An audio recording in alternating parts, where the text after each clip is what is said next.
We are making internet. Hello. We are making internet fun. Uh-huh. We are to make internet for you. Number one. Someone tweet. Yeah, As soon as that motherfucker shows up, motherfucker. Yeah. Yeah, motherfucker. Yeah.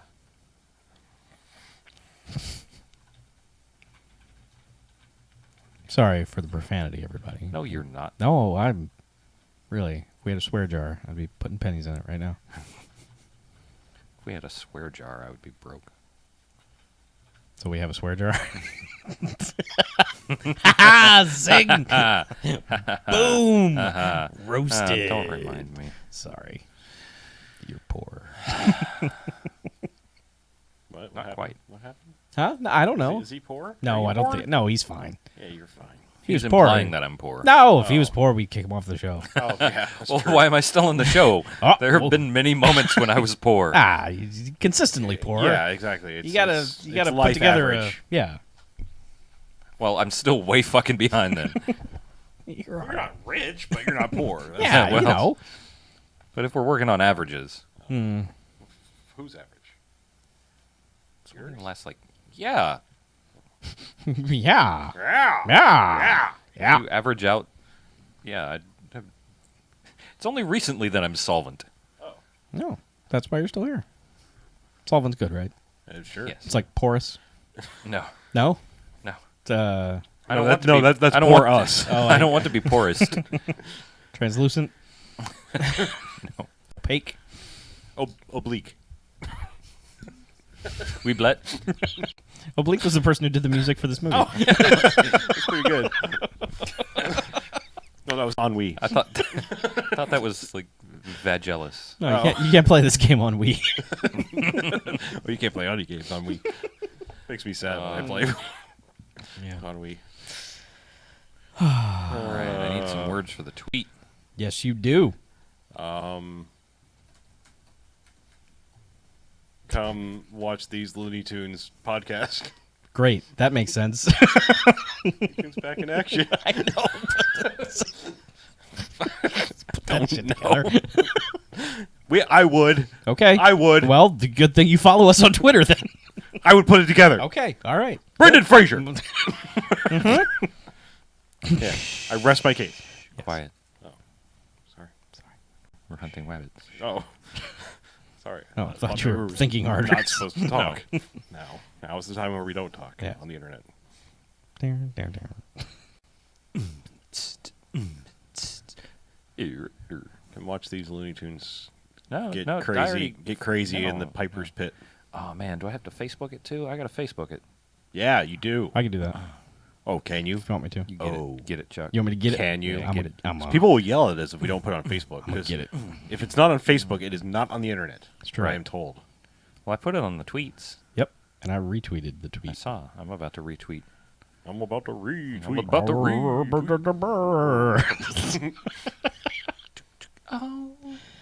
Dumbasses. Coming to the stage is RT and Face Star. Oh. Ladies and gentlemen, please welcome to the main stage, RT and Favestar. Make sure to guest- get out those dollars, Special guest fellas. Ti. Get out those dollars, tip your waitresses. Yeah. $2 shooters all night. I was thinking of more like dropping the mic kind of stage, not that kind of stage. Oh. You sexist motherfucker. I swear to God. I am Sexy incensed. motherfucker. Oh, yes. I'm incensed. I'm on the internet, so I'm offended. Why are you offended by I don't know. stripping? I'm not. By stripping. You shouldn't be. I know. It's a wholesome thing. How when How you get else? sick? How else would your mother have made it through college? Exactly. How else will when you're sick? Who will take care of you in the hospital? Strippers. Eventually, at one Sad time, Violet will come. at one point in time, they they Yeah. had to pay their way through nursing school. Sexy hospital. Yeah, sexy hospital. Sexy. That's Sex A hospital. That actually. is now it all makes sense. Yeah. All those girls who are stripping their way through med school Mm-hmm. ended up at Sex A hospital. Sexy. I. I Maui. How did we not do one Mary the whole time we were talking about that? I don't know. I don't even know what to say. I'm out of words when it comes to this movie. Really? Yeah, We got to talk about it a little bit. Just some things we should discuss. All right. Some parts. Okay.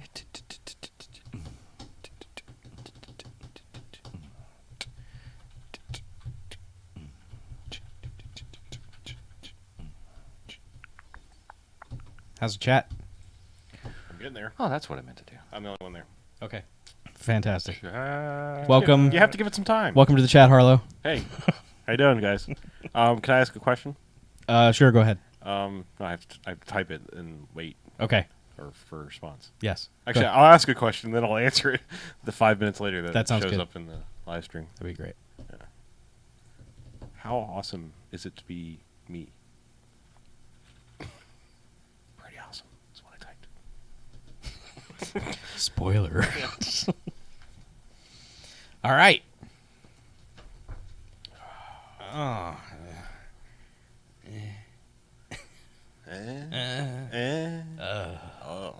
Oh. Whoa. So good. Petroleum jelly. Podcast?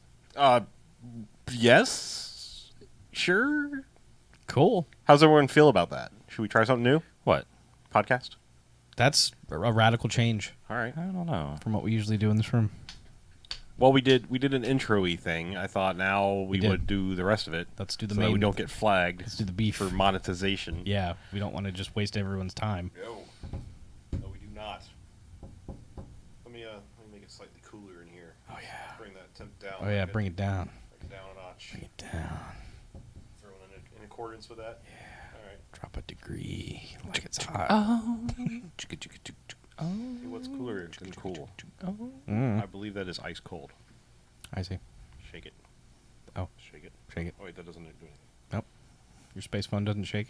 It shakes for certain things. Okay. Shake it like a Polaroid. I can shake. I can bring it up and camera. Boom. Like ready to take a picture. Wow. Immediate selfie. Yep. That's- You just shake it and it goes into camera mode? Well, if it's like sitting and you bring it up and hit the button, it's like right Oh. for camera. I mean, just shake it. Camera. So it's like literally a Polaroid. In reverse, you shake it first. Yeah, and then you take a picture. That was me rewind. I get it. Yeah. There's I'm with you. One star, we're in. Totally. Hey, let's do this podcast thing. What was that noise? Was that a you noise? Who? What are you looking at, Chuck? The internet. Okay. I'm looking right into the internet. My God, it's full of stars.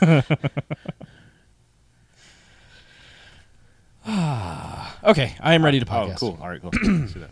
Are you sure? Yeah, I'm ready. I just want to make with the Hang on. little ditty. About Jack and Diane? Yeah. What are we? Are you ready, sir? Did I hear you request a pause that you're not ready to enter? Are you almost ready? Alternate? Go for it. Let's Okay. do it. All right. Great. All right, welcome to the BMFcast. Hey, BMFcast. Hey. Episode 228. Woo, Jackie. No. Nope. We're done. No, Shit. That spinoff never made it. That is never coming back. I'm afraid. We got served. Yeah. So I'm Harlow. Where's Mackie? Who knows? I'm BJ. I'm Chuck. Yeah. I don't know. Mackey's not here.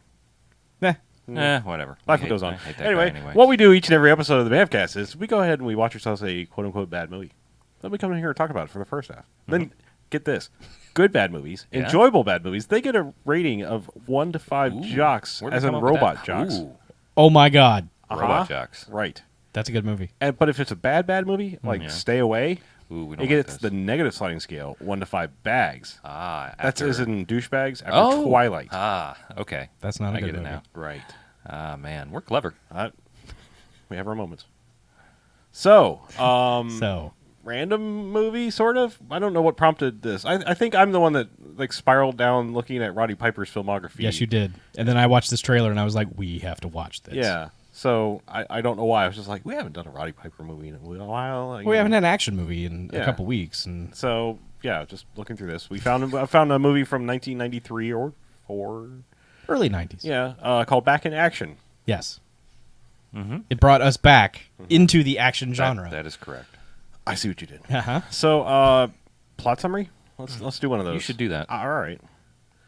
The sister of a former Special Forces soldier is involved in a love affair with a mobster, endangering her life. He'll stop at nothing to save her, but he'll have help from a loose cannon cop, Yeah! Rossi. Yeah. Yep. Let's rate it. All right. He was a loose cannon. All right.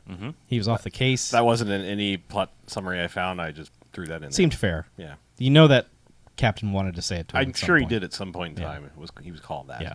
Had to have been. So yeah, movie opens on a sort of a drug deal sting operation in a cemetery. Sure. A bunch of like a hearse and some fancy cars roll up, and then van rolls up. Who could it be? It's full of Roddy Piper and some other cops. It's full of Roddy Piper. It's just full of Filled to of the Roddies. brim with Piper. Yeah.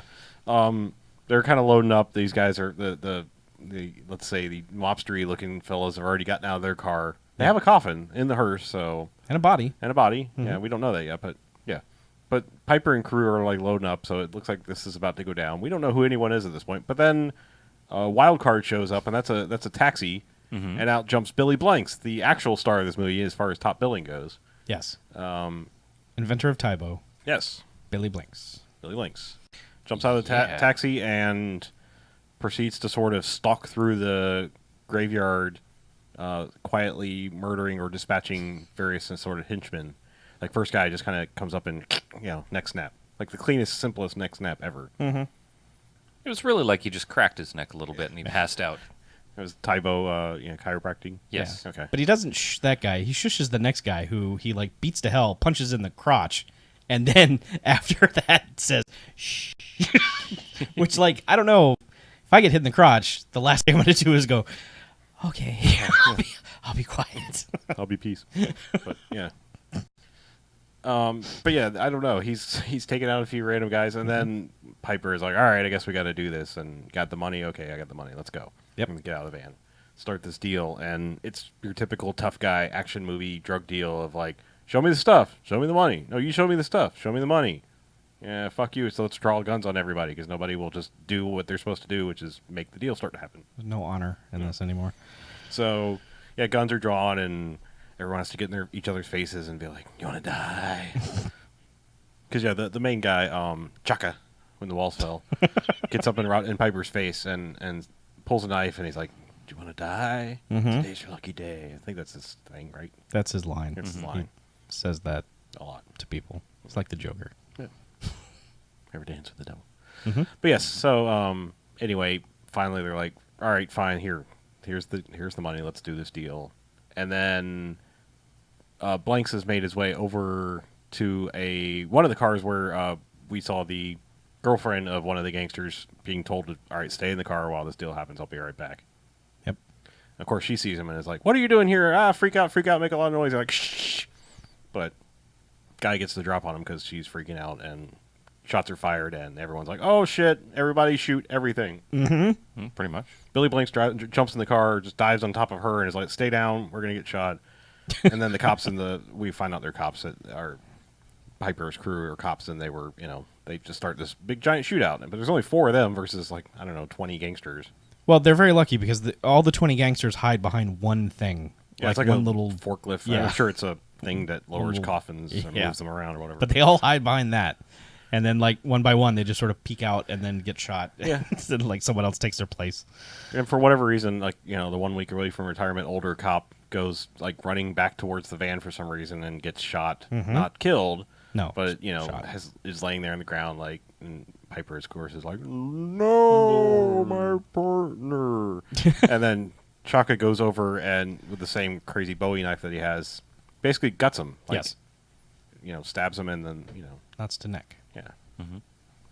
And then just kind of gives Piper an evil look Yeah. and runs Like, off. haha, see what I did to your partner? Yeah, Because Piper was reloading, right. which he does a lot in this movie, which is Yeah. pretty good for an action movie to actually reload your gun a lot. I guess. But, yeah, he was slow-mo reloading while bad guy was regular speed killing his partner. Yeah. He has that advantage over him. So, So yeah, basically shootouts over. They're trying to like clean up the bodies. The bad guys get away. They steal a Buick and throw some people out of it and drive off. Steal a Buick. Shitty Yeah. late 80s Buick drives away. Media shows up. Yeah, media shows up and Immediately. and it's pretty. This is Helen. Yeah, it's pretty obvious. Like there's a history there with Piper and her, and she's like, "Hey, Frank, what's going on?" Yeah. It's like nothing. Yeah, why don't you give me a quote? He's like, Actually, I don't think she bugs him really that much this time. No, that's his later. Partner, the quote thing happens later. Yeah, his partner's dead, so he's all they're kind of crying over him. Yeah. Crying over spilled partner. So, yeah, but You're terrible. Yeah. I don't know. Yeah, I mean, it's just clean up time, and Chief yells at him a little bit, like, you got your partner killed, blah blah blah, and I think that's when like the first news thing comes on, right? Because they're like, shut up, I want to watch this, and yeah, they report on that. But then like the Chaka and Company go back to the actual head bad guy. Chaka Company. Yeah, Kasajian. I don't know.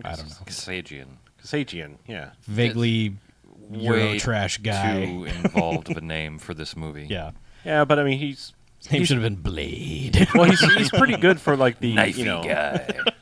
He's pretty good for like the the big bad. I Sure. mean, he's got that appropriate crazy. Yeah, he's got the confidence of no one's going to touch me. And, Right, and I might kill you Yeah. at any one of you at any given point in time, Right. but I'm going to be real kind of calm about it, Mhm. and I'll just straight out tell you I'm going to murder you Yeah. and your girlfriend. Yes. Because they get into this whole thing of like, well, obviously somebody told them, this wasn't just they weren't just actually doing a random sting operation. They kind of jumped to a conclusion here, and it's like somebody told them about this deal. That's why they were there. Who was it? Oh, well, Obviously. she's not here. Obviously, it's her. Mhm. And she got away before the shooting starts, even though she didn't really. Killer. Yeah, so kill her. And he says to the one guy who's her boyfriend is like, "Yeah, we're gonna kill your girlfriend. Deal with it." Yep. He's like, nah, all right, Yeah. I guess. Whatever. Because it cut to Billy Blanks' house where this is well, okay. The character he's called Billy in the movie. I know. Cut to Billy's house, and Sure. we found out that this girl is his sister, which was not explained at all. Not like, "Hey, bro, what do you do?" It was more like, "Who is this random person? Why are you attacking me? Why are you attacking me?" Yeah. Yes. And so he's just like dressing her down, like, "What are you doing? You're gonna get yourself killed, messing around with these guys." Yeah. She's like, I love him. All blah, blah, in blah. the background, it's like here is his life story because here he is he's got a special forces flag, and here he is in uniform, and he's got grenades everywhere around this place. Yeah. Hey, man. His lampshades Don't- were grenades. Don't judge. Not judging. I'm not. I'm just bad. saying, I mean, like it's It's displayed. It's like- exposition yeah. house is what it is. It's I have grenades all over my place. oh, okay. Oh, well, well. remind me not to go to your place. They're all safe. We'll just put a pin on going over there. yeah. Anyway, but yeah, so she's like, "You can't tell me what to do," and he's like, "Yes, I can. I'm your big brother. I got to protect you." And he turns his back, and she's just like, "Later." Yeah. And disappears behind his back. And Yeah. He runs outside, like, "Tara, where are you at?" Oh, she's gone. She's gone. She's vanished into the ether. Yeah. She does a pretty good. Now you see me bit there. She goes to a bar Uh-huh. to meet with more gangster scumbags, and also in the bar at the time is Roddy Piper and reporter lady. Yep, they've now met up. Yeah, and they're having a just gonna drink. chat about the day's events, Sure. and whatnot. And Billy Blanks comes into the bar. That's not a joke setup. It's it's what happens in the movie. I mean, It, kind of a joke setup too, it but also is a joke setup. marches right over to the table, just like, hey, come on, we're leaving.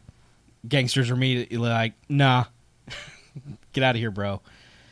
And I have no idea how he knew she was there, other than like he somehow figured out Kasajian's bars that he owned. maybe and- there's a lot of bars in this movie. Oh, yeah. so Many. I don't know if this was the first one he went to or what, but he shows up, and it's just instant fight time.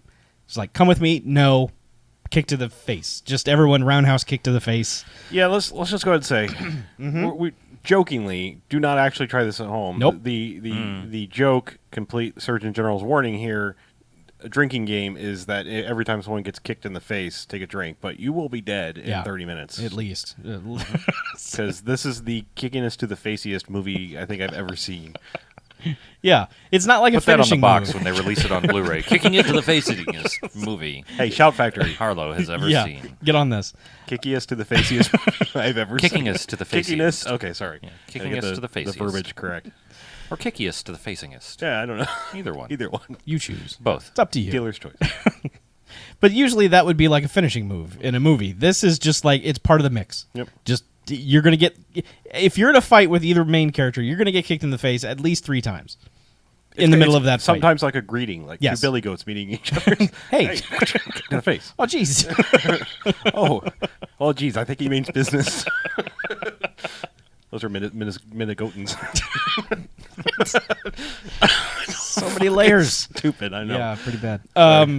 So fight breaks out, and reporter lady is looking at Roddy Piper like, "You gonna do anything?" And he's like, "I'm gonna finish my drink." So, like, he just watches Billy Blanks take care of these 2 guys, and then Like, why she's hanging around these 2 at all? I don't know. but Just protection, Yeah. I guess. Just But- showing her brother who's boss. he starts dragging her out, and that's when Roddy Piper's like, "Nah, here's my gun." Yeah, I'm a cop. Yep. And he's like, "Well, fuck that." Yeah, watch this karate disarming move. Yeah. To which Piper is like, "Oh shit!" and then immediately kicks him back and is like, "I hate that karate shit." And Well, he actually says something like, "You're under arrest for assaulting a police officer with that karate shit." Yeah. Like that's a specific statute of you can assault a police officer, but then if you add that karate shit to it, then extra years to your sentence. But they get into a fight which involves like clotheslines. this fight is, I would say, second only to the They Live fight, the Keith David Roddy Piper fight. This Yeah. is a pretty good knockdown drag out fight that it doesn't go anywhere near as long as the They Live fight, but No, but they are 2 exhausted dudes by the end of the fight. They are just like, ugh. yeah. I Yeah. was shocked when this was happening. I was like, wow. I Yeah. mean, if you're going to ape something, this is the thing to take because it's pretty similar. I mean, by the end, it's like I said, they're just, all right, your turn. Yeah. Okay. Yeah, but Billy Blanks wins Yeah. and runs out. Basically, yeah. Yeah. Does he get away? No, because he gets grabbed by another police officer at some point. That's not this time, is it? That's later. That's later. Yeah. Yeah. Okay. Yeah, That no, was another bar, I think. So many bars in this. This movie was a slot machine. Yeah. You would win. No, this one he just gets away. So, but then like they go home to Billy Blanks' house, and that's when the twins in in Zuba's they come in and just like Billy Blanks is just in his underwear and like fight dudes come in. I think he was like actually asleep or in Yeah. the bathroom or about to go to sleep, and Yeah. she's hanging out in nightshirt and just 2 guys like They just ha. bust in like haha. Well, because what's his face? Because Sajin has said like, all right, send out the team. Yeah. Kill her. Right. So this leads to fight number 3 in the first like 7 minutes of this movie. Yeah. Where these guys just get fucking wrecked. Like one guy gets flipped over and he's hanging out of like this sort of like window as Billy Blanks has got him like face level and is just punching him in the face over and over like a sack of just potatoes, just bam, bam, and takes care of that guy who just sort of falls down like ugh, and then throws the other dude out a window, just flat out murders him, just out the window you're going, and then he looks out the window after what he's done. He's like, oh. Shit. I kind of straight murdered that guy. I am now a murderer. Well, we gotta go. Yep. Cops show up the next day. They've got a nice chalk outline around where the dude was who hit the ground. Through the blood stain. Yes. Where his face used to be. Right. Cops go upstairs. Roddy Piper goes upstairs, sees the picture. He's like, oh, that guy from the bar. Son of a bitch. Reporter's up there hassling Piper for a quote. And Piper says something embarrassing, and then Like, gives oh, him it's 2 less scumbags on Yeah. the street or something. She's like, oh, you got that on camera? Cool. We'll use that quote. He's like, no. Here, let me give you a good one. Well, the best part of the scene is like the chaos of the room, and like when the cameraman walks into the scene, he's like, "Cool," and then just puts his camera up. It's that opportunistic journalist early '90s vibe of sweet violence. So That's how you win a Pulitzer, man. yes, we're recording the violence aftermath. But yeah, it's more reporter interaction. Roddy Piper just like, I got to get this guy. She does a little bit of blackmailing, like, oh, I got you saying that line, so Yeah. you owe me a better line. Plus, you better let me in on this. Mm-hmm. Plus, boobies. And you might see them. Right. Well, she keeps offering. Yeah, And he's just like, are you sure it's appropriate? Again, that's, bad yeah. idea. Maybe I don't know. Yeah. Maybe. At some point, he goes over there and they have sex with each other, but it really matters not. No. Uh, Yeah, I don't think we should point out, like, this movie, at least for all appearances, is rated NC-17. Or at least unrated. I would say it's unrated. I'm not exactly sure. Later rated. Somewhere it was listed as NC-17. That's what, Yeah. like, we were like, what the shit is this movie? This was like during a time where shit got cut hardcore. There's nothing really over the top, disgusting, violent in this movie, but No. the movie is violent. I mean, The movie is very violent. There's zero nudity. There's, like, some implied, like, bad things are going to happen, but never. No. It never gets rapey or No, anything no, like that. nothing I mean, like it's that. just, It's You just could almost get away, like, you could almost give this PG-13 now. It's kind of, it yeah. seems I mean, fairly I tame don't know, for some of the NC-17. punches stuff is. I mean, there was one shot Yeah. where like guy's grill was pretty messed up looking. Like when they took out those twins, like there Yeah. was one shot where he was just like, oh yeah, his face is bloody just pulping. meat. Yeah. But I mean, Sure. It's just Still. the amount of violence adds up to an R rating. It's Right. just, I think at the time they were just like, oh my god, this is so violent. yeah, Whatever. the early '90s, that was just one of those Yeah. times where people were like, It was like when when they made Grand Canyon and Steve Martin was just like this purveyor of violence, where he was just like making violent cop movies, and just that era of everyone thinking that the purveyors of filth, Yeah, okay, whatever. right. So this movie then becomes basically like there'll be a scene of dialogue somewhere, usually involving Roddy Piper, and then as soon as that goes on a second too long, cut to Billy Blanks kicking a door in somewhere and murdering people. Yeah, it's an interesting little montage. Yeah. Where he's kind of trying to be a cop and also kind of getting busy with the reporter. Yeah. Like doing going to story see the chief, things. and the chief's like, almost calling him a loose cannon. So close. And yeah, Billy Blanks is just on a murder rampage because this is where sister is fully disappeared. Right. Like she's gone back to whatever her boyfriend guy. It doesn't even matter his name, Chaz or something like that. I don't know. Yeah. Whatever. She's gone to him and they're hiding out because he's also been sent to kill her. Mm-hmm. Like she finds him and sitting there, he's got a gun in his lap. She's like, "You gonna kill me?" Puts the gun to his head and like, "Go ahead. Yeah. I know you won't because you love me." And then I Then they know, have the sexy, sex. sexy time and.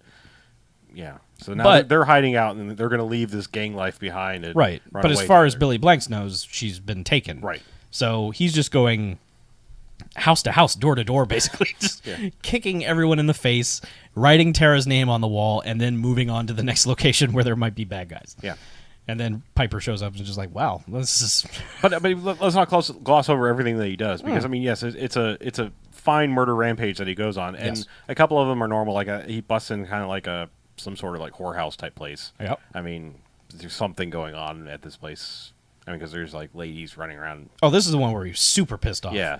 Where he kicks dudes extra in the face and then just starts kicking the set. But yeah, I mean, he's just he scrawls. I think they find the Tara scrawled on the wall later, like someone Piper and company come to investigate what's going on there, and then the next one is like, it's pretty clever because like he goes to this place where it's shady backroom dealing. I don't know if they were gambling or counting money or whatever, but guy's behind a wooden door and he just starts shooting through the door. Yeah. and Wings all of them. Yeah, at least wings all of them, and it takes down one, I think. Yeah. And he's like, one of you's walking out of there, and there's three guys that have been shot Mm-hmm. to some degree.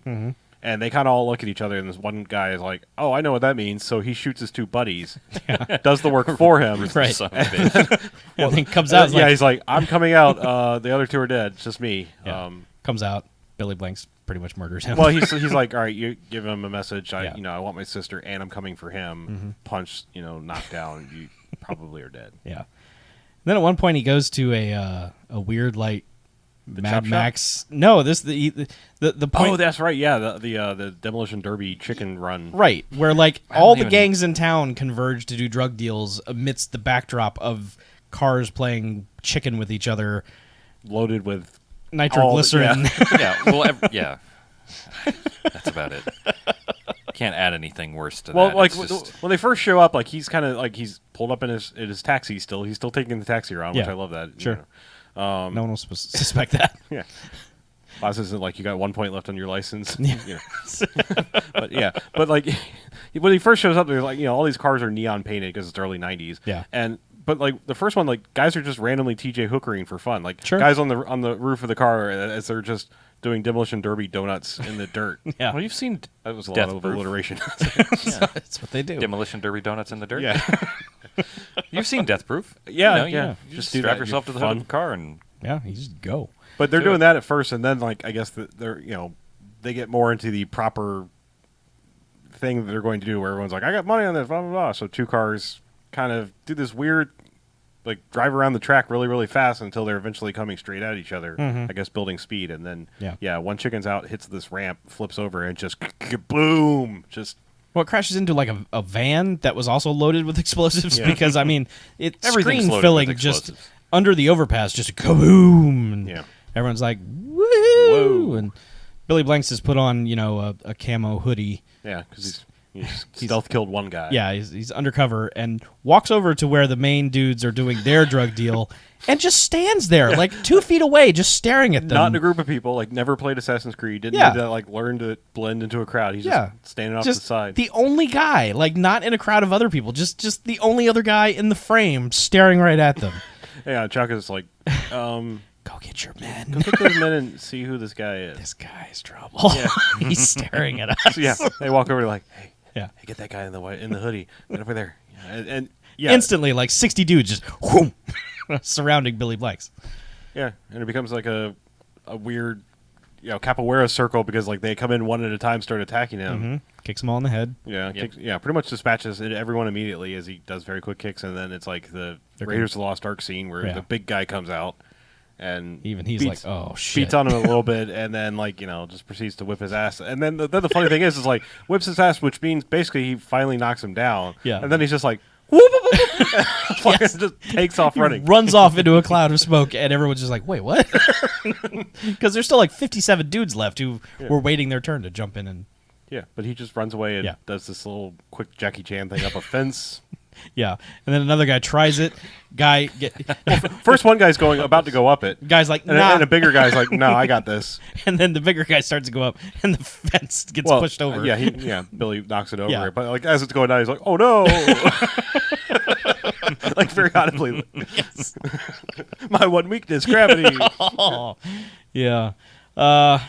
Roddy Piper was around here somewhere, wasn't he? Well, because I think he like as he's running away, because like all of the Mad Max cars are now chasing him. Yeah, that's right. And he's like running across the street and about to get away, and Roddy Piper kind of comes from like out of frame and is like gun to the face. Yeah. He's like, "Hey, I remember you. Right. We need to talk." And then the Mad Max cars come over the hills, just guns firing, and he's like, "Oh shit! Oh shit! Get in the car. Yeah. We got to go." Who the hell are you? Why are these people chasing you?" Yeah.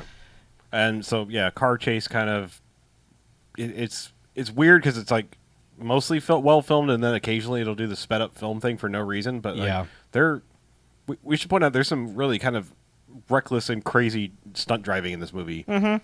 Like I don't think we didn't mention it earlier in the first part of the funeral or the graveyard drug deal scene. There is like when the SWAT team rolls in at the end, like the SWAT team van is just fucking hauling ass, 3-wheeling, 2-wheeling, careening around these corners, sweet jumps, and it's fucking coming right at the camera. And then at the last second is like and turns. It's just like I hope that was a stationary camera. Otherwise, they owe that cameraman some new pants. That man shit his pants because like that thing was on 2 wheels, 3 wheels. It was just. Yeah. They're like, in this scene, I really want you to go for it this time. Yeah. Yeah. Just big fucking delivery truck thing and not a real SWAT van at all. No. This real SWAT van would have been heavy as hell. No, this was just a bread truck. This thing is just like hills and bumps and everything. Yeah. But yeah, so it's like this car chase through, a warehouse district, and it's just comical, kind of like Roddy Piper just decides, I'm not driving anymore, gets out of the window and starts shooting, to which Billy Blanks is like, Jesus, what? Yeah. Grabs the There's wheel. a wall ahead of us, brakes, and Yeah. he manages to just shoot the hood open, so it's flied open so they can't see where they're going. Right. And good guys turn at the last minute, bad guys crash into wall, And everyone in the car is made of gasoline because a nuclear explosion goes off, melting everything. And they're just basically like, well, that was odd. that was a scene. Yep. That was something that happened to us. And I'm trying to remember like I don't remember how they get apart again. Yeah, because there was one scene where they first where they meet up and Piper actually gives him a gun. Is this scene, isn't it? Like, isn't Probably. Like, they're both in the car. And he gives them a gun. No, like they were hanging out because like the news copter got the footage. Was that part of this scene? That might have been how the scene ended, because that shootout never actually ended because they cut to the next day. Correct. Because they're still in the car. But somehow they get back to the Mad Maxi area and are having They're a shooting out with shootout. the main bad dudes. Right. And then like newscopter comes Yeah. overhead and spotlights Roddy Piper, and next thing you know, on the 11 o'clock news, he's being shown single-handedly fighting the gang members. Right. Which the chief is like, "Oh, really? Single-handedly? How'd you shoot when your gun was empty?" I had one in the chamber. Yeah. Are you sure you didn't have help? Help? Who would help a cop, huh? And then, of course, reporter lady's like, "So, who was helping you in that gunfight?" She's like, "I got footage right here. Yeah. Come back to my bed in sexy time, and I'll show you the I'll footage." show it to you. Yeah, because they've obviously had the sex, and then they're like, check out this tape. Yeah. It's Because they had this shootout and this car chase and everything, and then they parted ways. Yeah, And but we never saw that because it just cut away. Right. So how those two split off doesn't really make sense. Yeah. But whatever, movie. But yeah, so it's like, oh well, that guy was obviously helping you. Wonder what his deal is, and I don't know. Gotta find him. he could be a vigilante. And there's no such thing. No, He's like, they don't oh exist." yeah, one man, one mission, something. Yeah, And then- exactly. Yeah. Yeah. I don't know.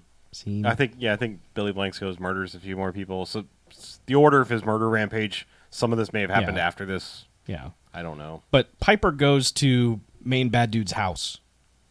Yes, because Just- he's getting acupuncture Yeah. so he can quit smoking. But like he goes in and menaces the doorman, and goes in, and the dude's getting acupuncture, and he taps the guy on the shoulder, tells him to get out, and takes over. He's just flicking the needles that are stuck in him as a he's dick chanting move. his no smoking mantra or whatever, and he's flinching, but he's still doing it. And then Piper just takes one of the acupuncture needles and just stabs him right in the top of the head with it. Just pow! He's like, "What the fuck are you doing?" Gets out. He's like, "Oh, you're a dead man." He's like, "No, I'm not. Let me tell you what's going to happen here." And that's when Chaka, Chaka when the walls fell. busts into the room, and they have like a wrestling match.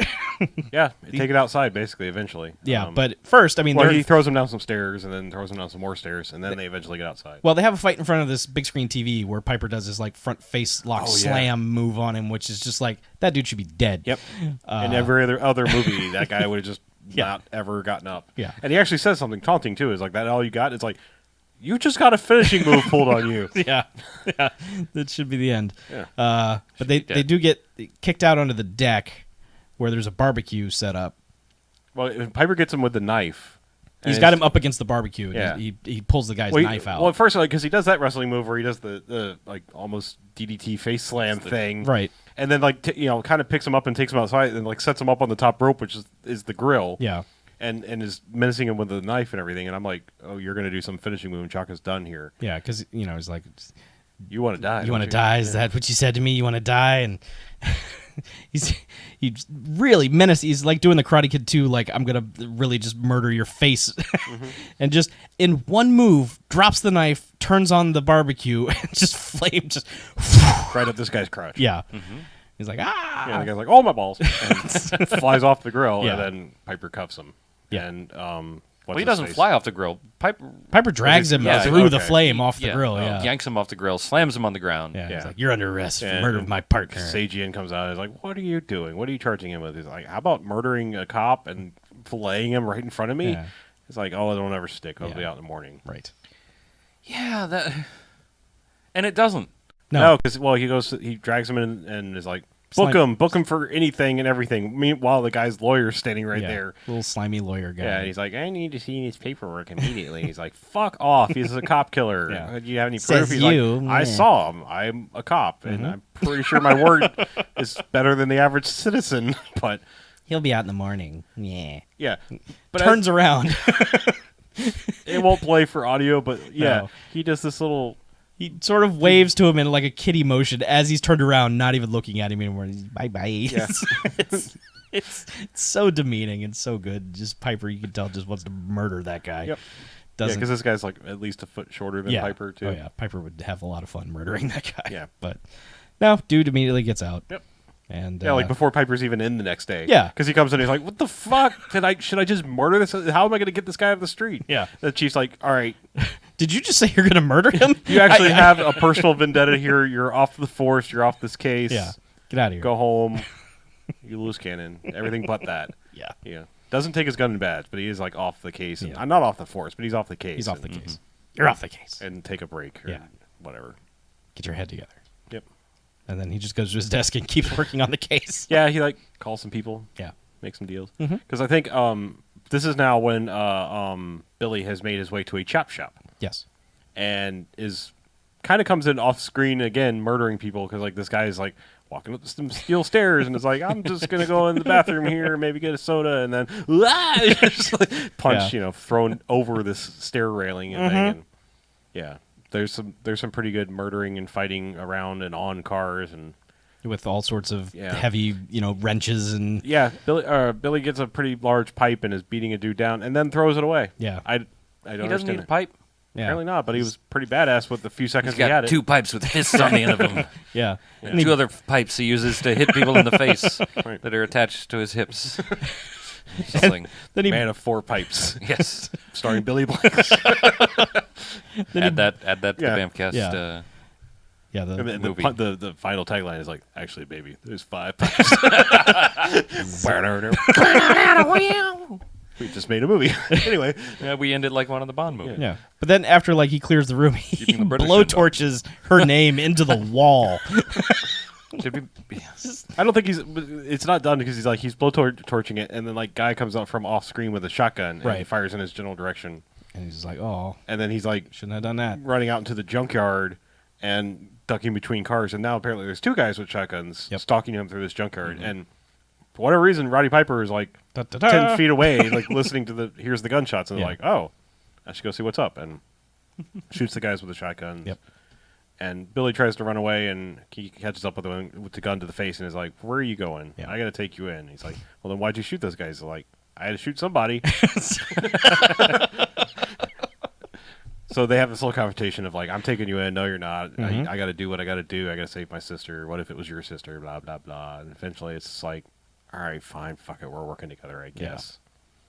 And then there's a long thing of like they put out the word to the citizens to, if you see this lady, call the news. Well, the reporter, Helen, the reporter lady, Yeah. does that. She's like, I'm going to find her before Kasajian does. Right. I've got people Yeah. all around. And so like dude sees her because she just walks out of the hiding place one Skeeter. day. Yeah, Skeeter sees her.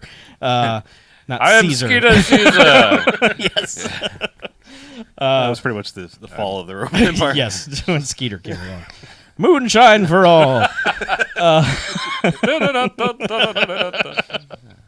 But yeah, she just walks out of the hideout one day to go across the street, and Go to a bar. dude immediately sees her like, okay, I'm gonna call the reporter lady, and like the reporter comes and talks to him.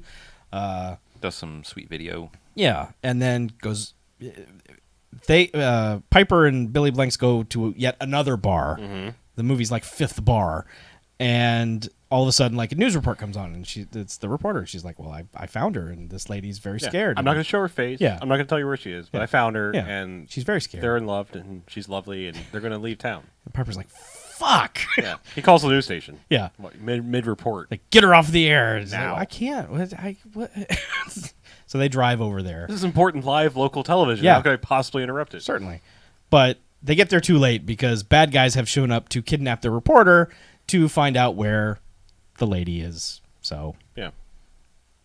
And they get very menacing with her immediately, like Yeah. in the car, like Oh, yeah. punching her and oh yeah, just elbowing her in the face over and over again. threatening to break her arms. It's like, I mean, ow. Chaka's there now, and Yeah. he's like, "Oh, I'm gonna make you talk. Mm-hmm. Might as well just talk." And they drive off, and then they find the couple because they come in and they Right. shoot the boyfriend. Yeah, immediately. And then like she's like, hey, "Stop! Don't shoot her! Don't you understand? Like Kasajian will want her alive because she's your only bargaining piece to Yeah. stop the one-man army that's Yeah, been the problem all along." like if you He's kill her, he's just gonna keep killing all of you. So Yeah. And he's like, "Oh, I hate that you're right. Okay, good fine. point. Come with us to the final stage. Yeah, go to the boss level Yeah. on this boat." So let's go to this big boat. Yeah, the boat where we all hang out. All the bad guys hang out. And Sweet boat. Piper and Billy do this whole... Piper and Butthead. Piper and Blanks. They go on this... yeah. What's up, dude? More fire. But they... Hey, Piper. they go and they go through this convoluted thing where they go to see her station manager or whatever and get him on the phone and I guess find Skeeter and eventually find out where they were and go They find there, the boyfriend find the who's been boyfriend shot dead and and tells them where they are. yeah, because he's not quite dead, of course. Mostly dead. Oh, yeah. Yeah, so it's like they're at the. He's like to blame. They're at the they're at the final stage. Go over there, Right, yeah. get them. So They're on this go boat. to the big boat, the ether boat, Right. boat of ether. Mm-hmm. Because so they've got the ladies tied up and they're doing the menacing bullshit and Yep. Piper and Blanks get on the boat and Like, this is ether. yeah, Smell like, this. those bastards, they're making their own drugs, sons of bitches. Like this is suddenly very offensive to them. Like None of this other stuff has been offensive. they're making their own drugs. Can you believe it? These fucking guys. How dare they? So Well, I never. they launched this plan to they have like this trail of ether that they're going to light on fire, That's a good plan. which they do, and they do the comical thing where they jump over a barrier and hide and plug their ears. And Piper's selling it too. Like, he's really like, oh god, this is going to be an explosion. Just fingers and ears. Sorry. So There's a predator in here. you see an off-screen foot. Just a foot comes in right in the trail of the fire and puts a stop to wherever the fire was going.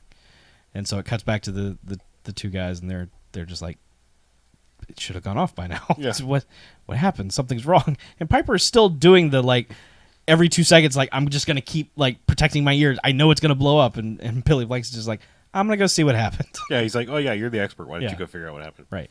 He and Piper now sees a guy off in the distance. He's like, I bet that's where they Yeah. are on the inside part of the boat. I'll go over there.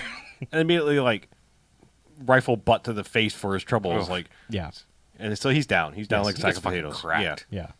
Wakes And then- up and he's tied up in a chair, and of course now he's with the girls, and they're all tied up and being menaced. And They're threatening the girls, and he's like, "You sons of bitches! Yeah, You make and- your own drugs. How dare you!" and Billy finds the guy who put the fire out, and it's the same big dude from the Mad Maxi Yeah. chicken run thing they did earlier. Right. He's like, I'm gonna get you. Yeah. So they fight and do lots of crazy fighting. All said and done, they do some more. He gets his ass whipped, and he does some ass whipping, and then eventually relights the chemtrail of the ether to this guy that's holding a barrel about Right. to crush him. He's gonna Donkey Kong Billy Blanks. Yeah. And Yeah, he gets just well, the barrels go up, and the guy holding the barrel goes up, and then 6 or 7 other things Oh, go man. up. I mean, just one after another, just boom, boom. yeah, the boom. entire This is front one of end my this- favorite explosions in film history. Pretty good. Yeah. I mean, The this front really- end of this boat just keeps exploding. Oh, Yeah. man. it blows out the windows to the room that Piper and the girls are in. Yep. To which, yeah, it kind of, because I think they were like, all right, we're going to murder you now. Yeah. Because they'd been beating the shit out of Piper while he was all tied up, and we're going to murder you now that this is all happening. So, And he just what happens? He decides to stop fighting Piper. He's just like, he's done. Throw him Yeah. overboard. I'm leaving. right. So So they'd actually cut his straps and were Yeah. like, take him out and shoot him and throw him in the water, Right. and that's when the explosion happens, and so it knocks everybody over. Yeah. To which, And he, then- he had a gun in his ankle. Yes. Sock, basically. I was Right. going to say ankle holster, but I think he just had it in his shoe. And so he pulls it out and shoots a couple guys, and well, because they go through like a Pulp Fiction progression of weapons as they're taking out dudes on the boat, Yep. to where eventually Billy Blanks is dual wielding Uzis or something. yeah, full size, I believe. Yeah. Yes. Yeah. But they have a scene where he's like, take this gun. And he's like, I don't want a 6-shooter. I want a chrome plated. I want an auto. Yeah. Chrome. He's like, what? I look like Santa Claus? They just like share this smirk. It's like, your women are on this boat probably being tortured. You might want to not stop for jokes. Go get Hey, the women. It can't be all serious all the time. You got to be business. Yeah. One of them's got to be business all the No. time. Yeah.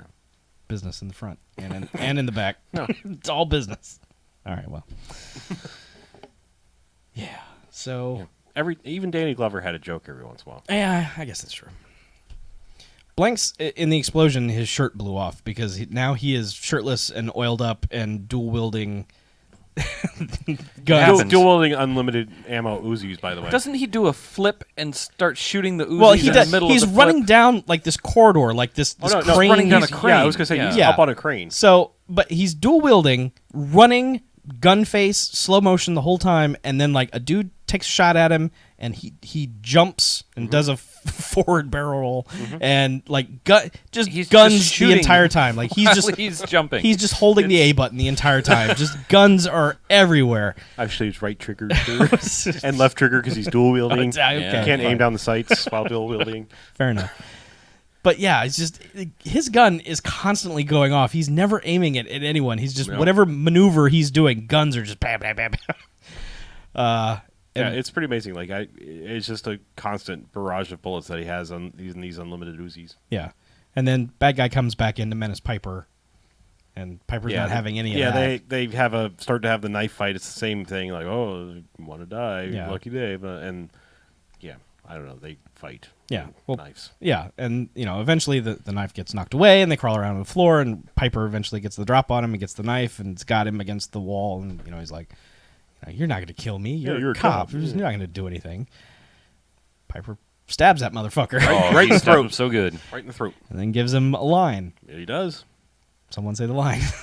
Well, the guy says, "You have to read me your rights. You're a cop." Blah blah blah, and he goes, "Stab." He goes, "You have the right to remain silent Which was good. We were all fine with that. forever." We all fucking lost it. Yep. It's like, hooray! Yeah, this movie had been needing that, and there it was.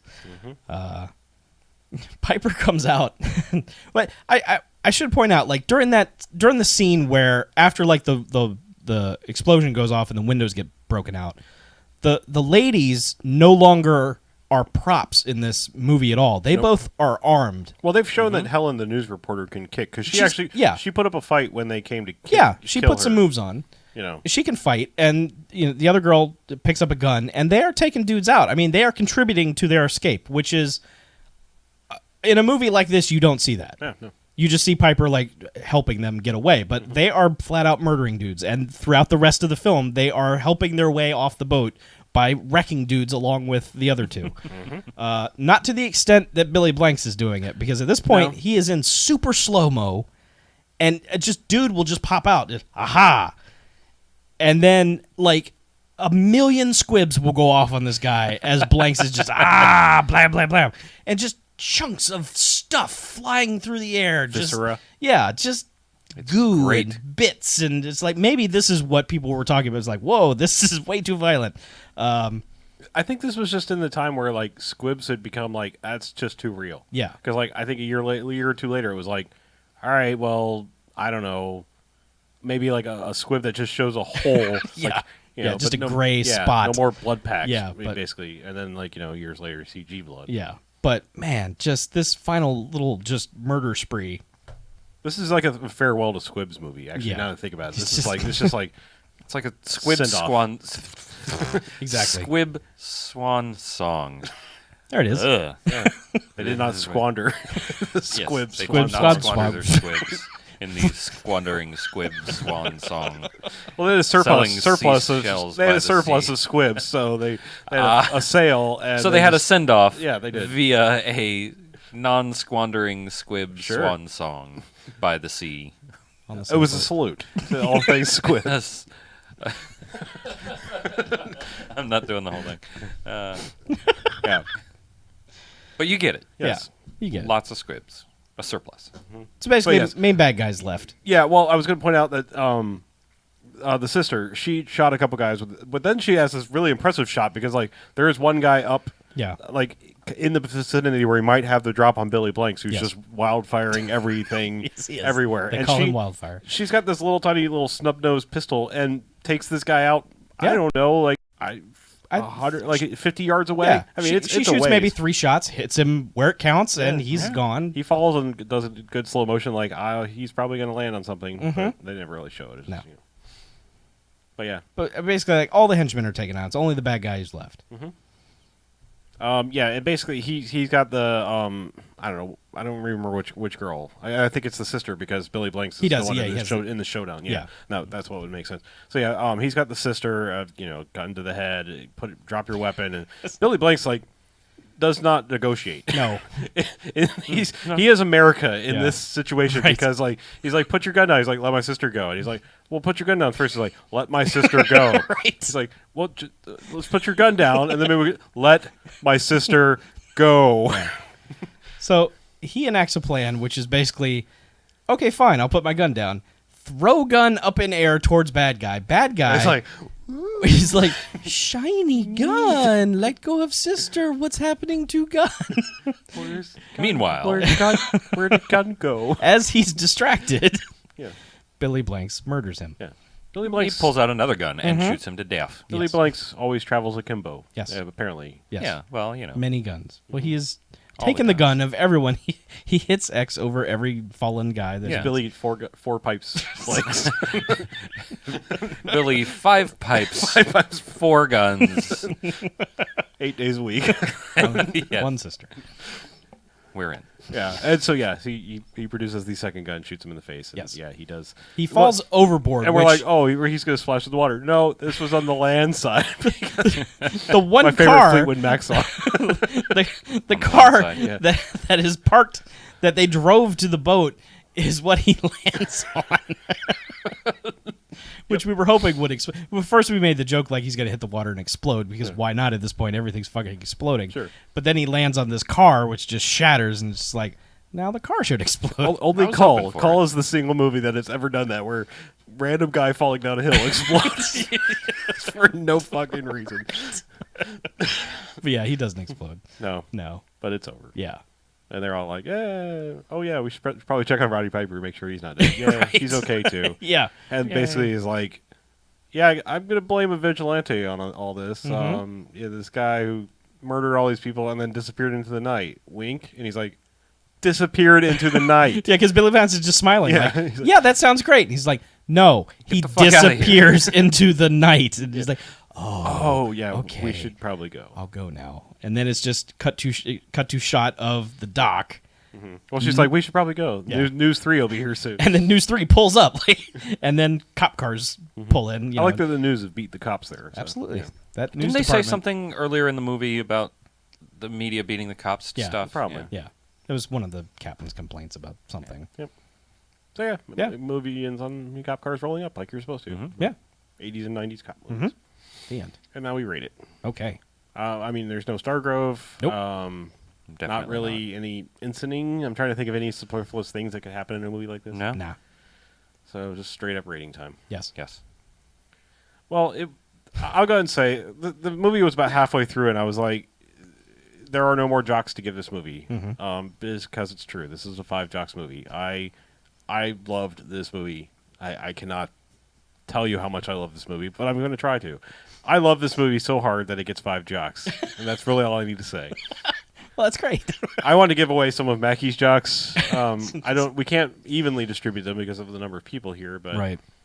we need to take 1 1/4. and Okay. So I'm going to give this 6 1/4 6 jocks. 1/4 jocks. No, wait, that doesn't right. Damn it! I'm This trying is going to divide throw by off the 4. statisticians. They're really Yeah, going to be screwed by this. So we each get what? No, that's not the right math. But 1 and 3. Why don't you take 3 of his jocks? So I can give it 8 everybody jocks. you get 1.666666666666666666666666666666666666666666666666666666666666666666666666666666666666666666666666666666666666666666666666666666666666666666666666666666666666666666666666666666666666666666666666666666666666666666666666666666666 1.666666666666666666666 Really? All right. Let's just go ahead and say that Mackie also gives this 5 jocks. All right. That's fine. the easiest way to do it. Probably. 5 jocks from Mackie. Yeah. 5 jocks from you. Yes. Okay. I'm also going to give it 5 jocks. Okay. I wasn't going to. I was hanging on a 4 for the longest time. I was like, this movie is just missing something. It's just, I appreciate the hell out of everything this movie's doing in terms of like 2 minutes of dialogue and then immediate just crazy action going on. Just Billy Blanks busting into a room and murdering everyone. I appreciate that. I appreciate that it wasn't just a couple of action scenes and a bunch of talky bits. But it was missing something, and then you get that line from Piper at the end, and just all the chaos on that boat. I'm like, fine, this is great.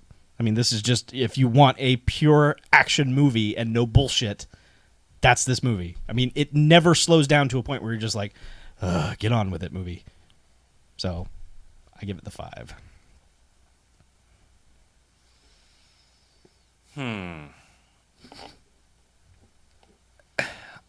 I'm on acupuncture pins and needles. Yeah. I hate to spoil it for you guys, but this didn't quite make 5 for me. There was something that was like I was sitting there and you guys are just crying with laughter and hollering and applauding and I was throwing my hands up in the good way of just like, yeah, you win, movie. You guys were just all in on this movie, and I was only mostly in on this movie. Oh. And it's sounding like I didn't like it, but that's not true. I did like it. I'm kind of flummoxed at the fact that I didn't pick up on it somehow. You guys, it Right connected place, with right you time. guys, For this, yeah. and somehow it just didn't quite work as well for me. All right. It's just so close, but it really only makes it to a 4 for me. It's good. It hits almost all of the notes. It just didn't click with me. That's fair. So By Olympic rules, we throw out the lowest vote, and the 5 jocks from the 3 of us. well, Maggie's not here. Are we so you rolling can't- D&D stats? Is that what we're doing now? Oh, so are you going to throw me out and re-roll? No. No, we keep the top 3. Yeah. Okay. Well, I'm sorry. No, it's... I'll quit now. Really, I was with you. I for the longest time, I was like, man, this movie's just hitting all the notes, but it's like there's just a little something missing. I'm snappy dialogue of some kind. Piper doing a little bit more crazy stuff, just hitting that octave of voice that he does. Just waiting for it, and then I think the finale was good enough to bump it up. In defense of this movie, I'm thinking about like other Five Jocks movies. I mean, even something like Stone Cold. Like there are long bits of that movie where it's like, all right, just get the fuck on with it. Right. That never happened in this movie. Like not even like No. for more than like a minute at any point in time in this movie for No. me. And it's a way lower budget.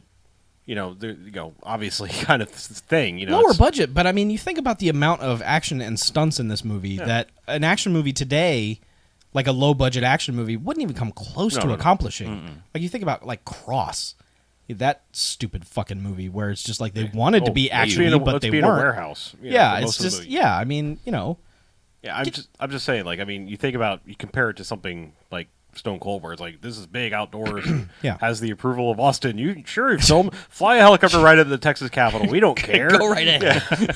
But yeah, Safety obviously be damned. nothing like that. Yeah. Nobody leaping from semi trucks or Right. things like that. But I mean, it's Yeah, it's for what it was, pretty good. I'd be interested to know what the budget was, what they got for their money, because it seemed pretty good. all right. Fair enough. Let's go ahead and take a break. Get to the second half. Yeah. Alrighty. Where are you going? You got to entertain the people. We'll be back in a moment. They can listen to me suck on a lozenge. I need some not watered down beverage. Menthol.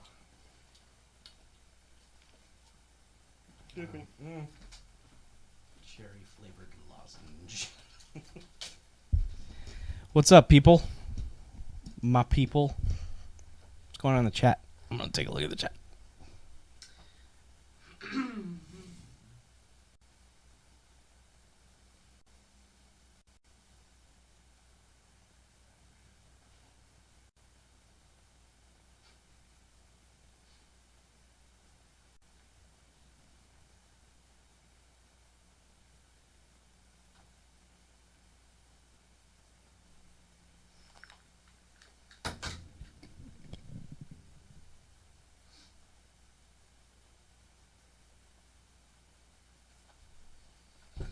All right. Ooh.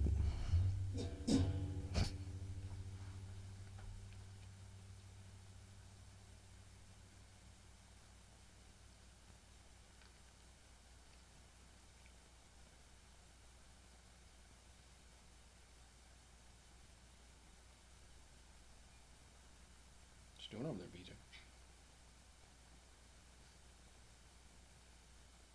Just checking through some messages. That's all. got some messages. Well.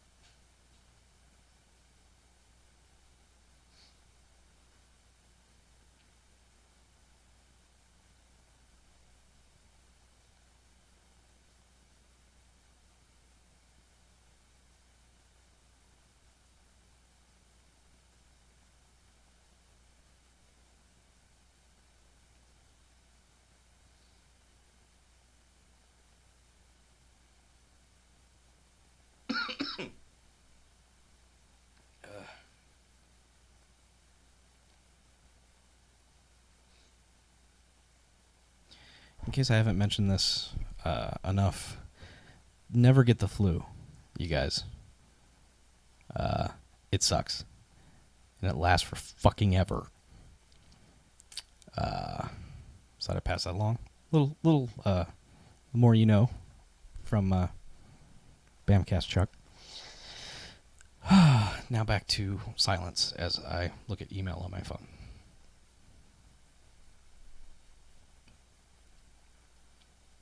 You can hear me enjoy a lozenge, though. It's so good.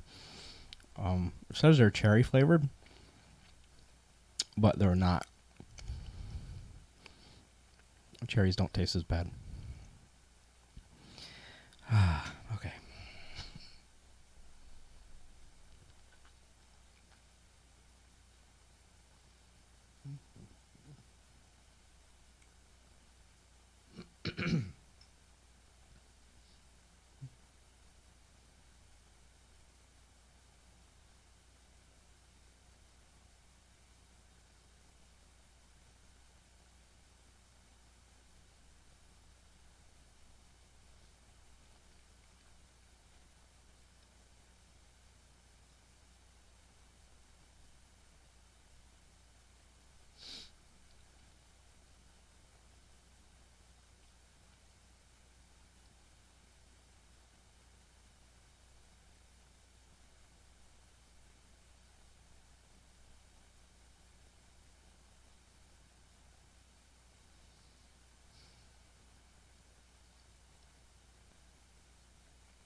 All right, people on Twitter are saying hello to me, and it's weirdly out of time. And I don't know if they're actually talking to me now or whatever, but I'm going to look at the chat and see if there are people talking to me there.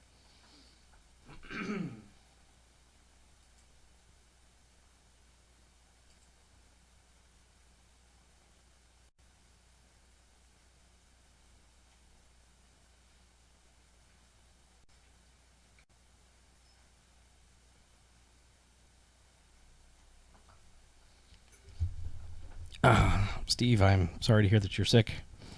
I hope that you do not get it by listening to the show. But hey, everyone, it's the one and only BJ. BJ's back. Yay. Oh, Special effects. he's a dragon. I am. Yeah, totally. He's Smaug. Because I'm dragging us all down.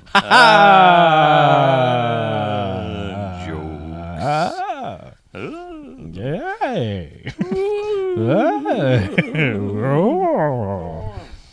What? Uh-huh. Oh.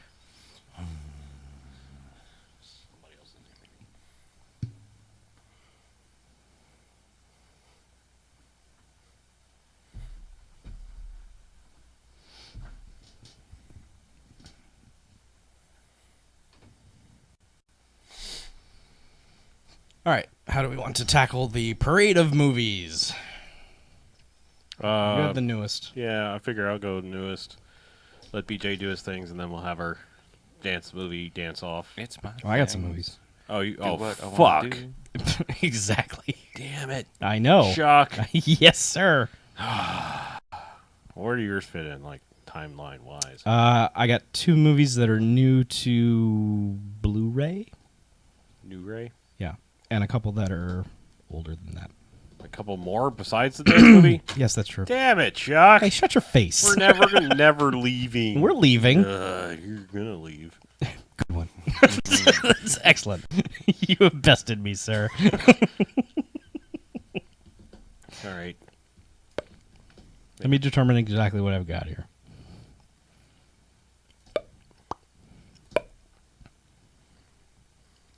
I have 4 movies independent of our talk, 2 of which will be super quick.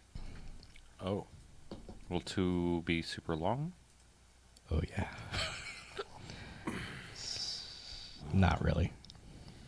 Yeah, give me some of this Basia blast in my face. But jabless. Bajabalist. Yeah, bajabalist. I almost said that to someone in a grocery store. Do you have any of the new Shit. Baja Blast. My friend's a fucking idiot. And has broken my brain. Bajabalist.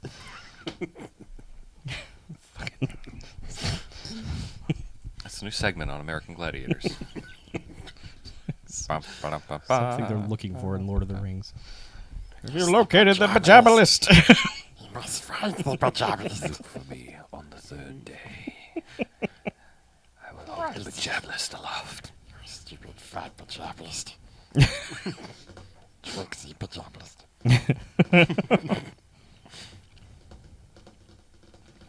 All right, well, let's do this. Okay. We'll figure out an order somewhere along the way. I don't fucking know. Do you want to do all right? Do you want me? I'll do new. Then you can do new to New. blue. Then BJ, and then you can do your older shit. Yeah. What? That way. And then we dance. That way you're not like Yeah. fucking talking about 18 movies in a row. Yeah.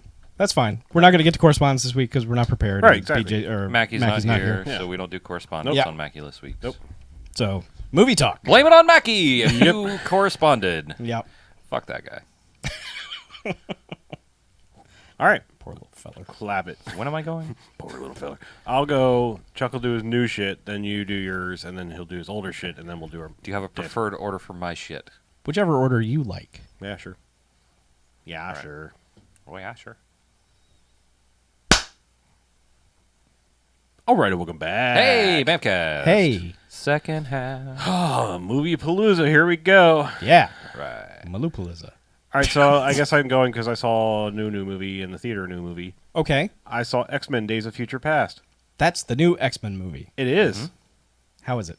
I really liked it. I have to admit I was worried going in, based on some of the publicity shots, and kind of still feeling a little hurt that Matthew Vaughn wasn't back because I liked First Class so much. Yes. That it worried me and kind of made me a little angry. And I was like, well, all right, Bryan Singer made one all right X-Men movie.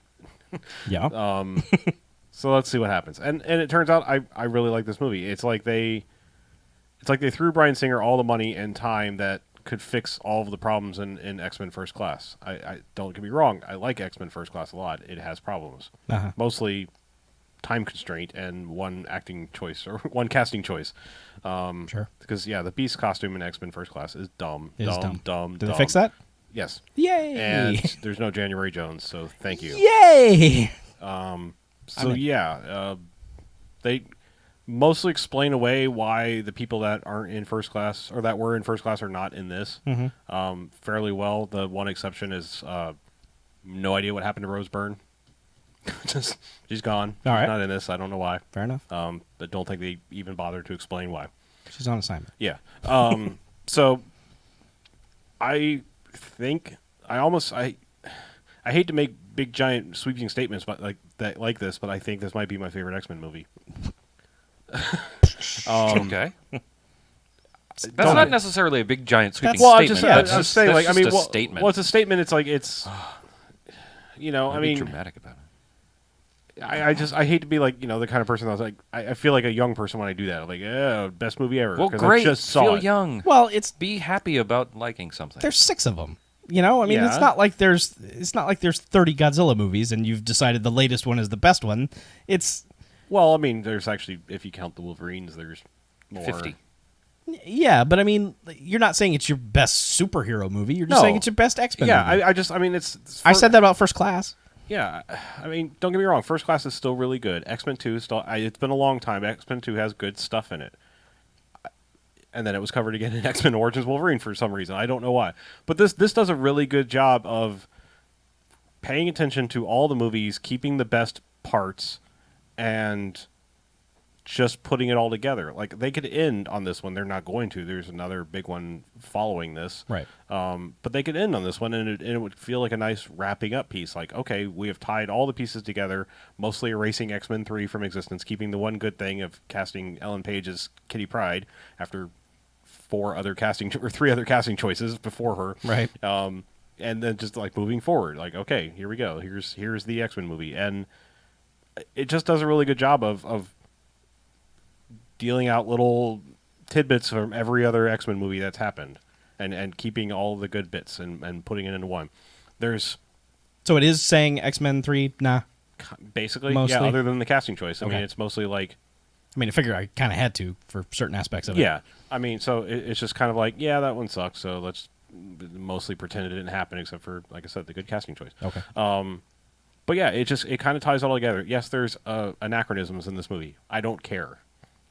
People are already, people these days, it's like, oh, that was pretty good, but now let me think about what sucked about it or what's wrong, and oh, now I hate it because of this one stupid thing. Yep.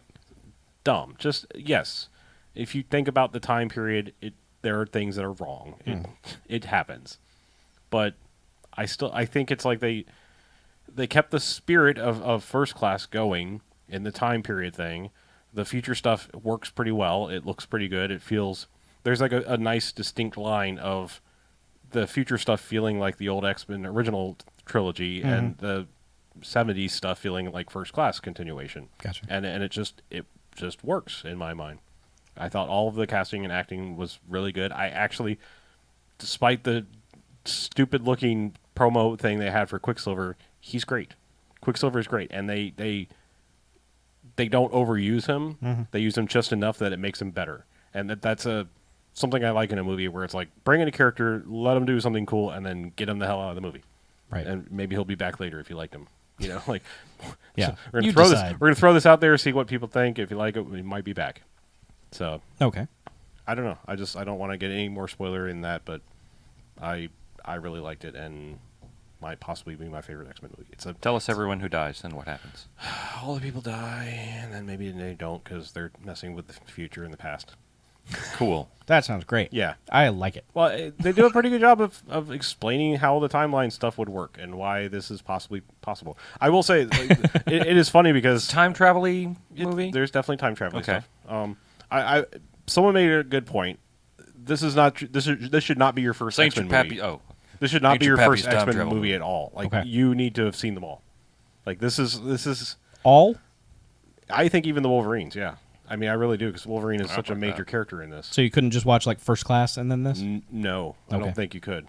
I think you'd still be lost because they assume you know the X-Men Okay. pretty well. Well, that's fair. I mean, there's a couple of new characters that they don't really bother to explain. It's kind of like, you read an X-Men comic? Do you know who these characters are? Maybe. well, all Okay. the X-Men's did that. Yeah, I'm just saying, like, there's some secondary characters that are well-known X-Men people that are just kind of there, and it's Yeah. like, well, I can see what their powery things are because you're showing me, but I don't really know their backstory. Yeah. But in a good way. Like, I mean, Avengers walk that tightrope of, okay, maybe you didn't see all the lead-up movies, but we're going to kind of explain who all these people are to a point. I think you get more out of Avengers having seen all the build-up movies, but this one really no. This is not the Avengers of X-Men where it's like, I'm just going to jump in and be okay because there's 30 fucking characters. You need to understand who Right, they are. yeah. And they're not going to waste time Yeah. explaining who they are. Plus multiple versions of the same Yes. character. So Yeah. So that is just a one caveat. Like if you for some reason have never read an X-Men comic, this is not your first movie. Just to say it's the best. Okay. It's just because it's kind of culminating Well, everything that's happened. they're all generally available. It's not like it's too much trouble for people to watch them all these days. Yeah. So, Yep. yeah, cool. That is all. We can move on. Okay, I All watched right. a couple of brand new to home video releases. All right. Okay, moving on. Jokes. So I watched The Monuments Men, All right. George Clooney's latest directorial effort. It is up and down, like settle on a tone for your movie, because part of the movie's like, we're not in the army, but we're in the army, and World War II's crazy and fun, and look at us doing things. And then all of a sudden it's like, oh god, there's a barrel full of human teeth. This is the worst thing ever. It's like it's just wildly like, the music is all jovial and fun, and let's get in a Jeep and go on a mission, and then the mission is terrible, and it's like, oh, and then they drive away from the mission, and it's like, yay, we were on a mission. It's like, it's kind of like how Leatherheads was just totally misguided and That's not... the only one I've never seen of his. It's not... That movie's not good. I think maybe there's something in Clooney's brain when he's directing like a period piece like this, where it's just... Oh, there's Confessions of a Dangerous Mind, though. I mean... I wouldn't really call that it's a period piece, but it's not like old timey. You know, it's modern era ish. You know, Alright. I mean, Leatherheads is like Yeah. before World War II ish. Okay. This is right in the middle of World War II. It's got some good stuff. The cast is really great and everything, but man, the tone is just all over the place. But then I watched Pompeii. Oh, okay. Jon Snow versus a volcano? Correct. That is not the accurate title for this movie, though. It should be Jon Snow versus Jack Bauer, because what I went back and watched the trailer after watching this movie. There is not one shot of Kiefer Sutherland in the trailer at all. Okay. He is the main villain of the movie before the volcano erupts. He is. Is he in cahoots with the volcano? No. Oh. No, I he wondered is if he not. was like Dr. Eviling the volcano. No, he wasn't. He wasn't like preparing for the volcano to explode, and then he is just the weasel, slimy villain. He's just the Roman senator who comes to Pompeii and is like, all of you will bow before me and I will take your women. And really, really fun watching him do this, because I've seen movies that he's done, like when he was on breaks from 24, and it just felt like he was spent, like he had done all the acting he could do. No, this is really good in terms of just crazy Jack Bauer doing the opposite of what, you expect Kiefer Sutherland to do. Just be weaselly and gross and disgusting and give speeches. And so it's like a big, dumb gladiator movie for the first half. And then a Okay. volcano explodes, and it's a disaster movie. It's great. I mean, it's something about those trailers. Chuck, the one person that says Pompeii. It's great. I will stand by it. It is Okay. a big, dumb, expensive, fun movie. It looks, for the most part, pretty good. The effects aren't bad. There's a couple of shots in, like, coliseums where it's like, obviously, this is green screened a little bit, but the cast is, like, everyone in the cast is someone on a show that you have watched. Like every big show that you've watched, like, in the last 5 years has a cast member represented in this movie. So that's fun. Who's from Modern Family is in this movie? No, there's No, okay. no. Sorry, no. Damn it. It's just, it you see this kind of movie like on the Sci-Fi Channel and you go, that's gonna suck, and it does, because the effects are garbage and the acting is garbage and everything looks terrible. This is done well. Okay. I'm not gonna lie. The fact that this was on home video made me want to see it. Now Yeah. I probably will. I mean, Jesus, it was $1 at Redbox, so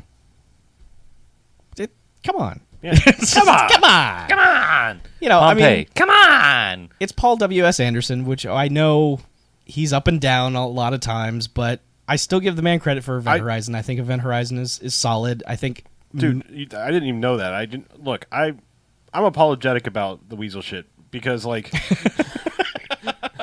that's why it's my term for Sure. him.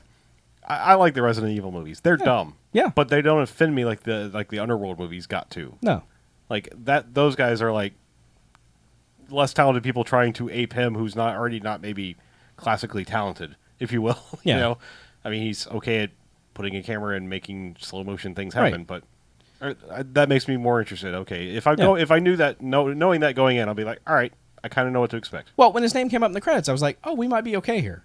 This might be all right. This guy's made movies. He's done stuff. I didn't really like Mortal Kombat, but it didn't offend me. The second one fucking offended me to where I had to turn it off because it was so bad. I forgot he did Mortal Kombat. Yeah. So, I mean, he's done stuff. I mean, I'm totally not. I'm not apologetic for the weasel shit anymore. He's my man. Yeah.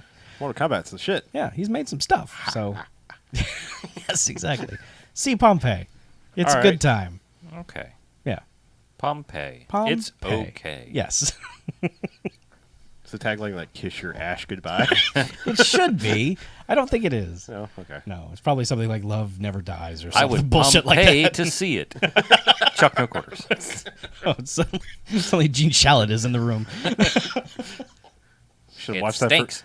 Should have watched that for Mag May.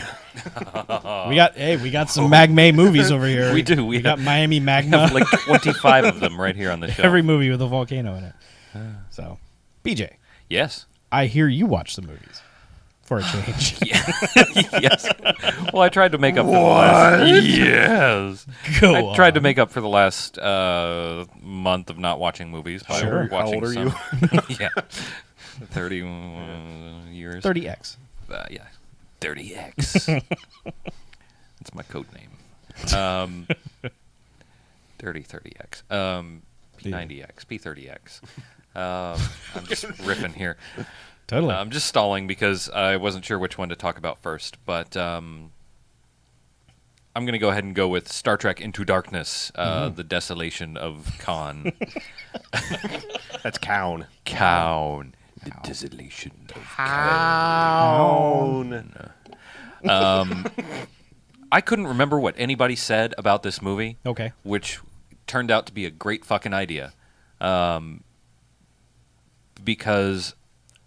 Did you catch it? Oh, yeah. Good job. Fucking dead. So, I couldn't remember what anybody said about this movie before I started watching it, which kind of was a blessing, because I didn't really have any preconceived notions, other than Smough was in it.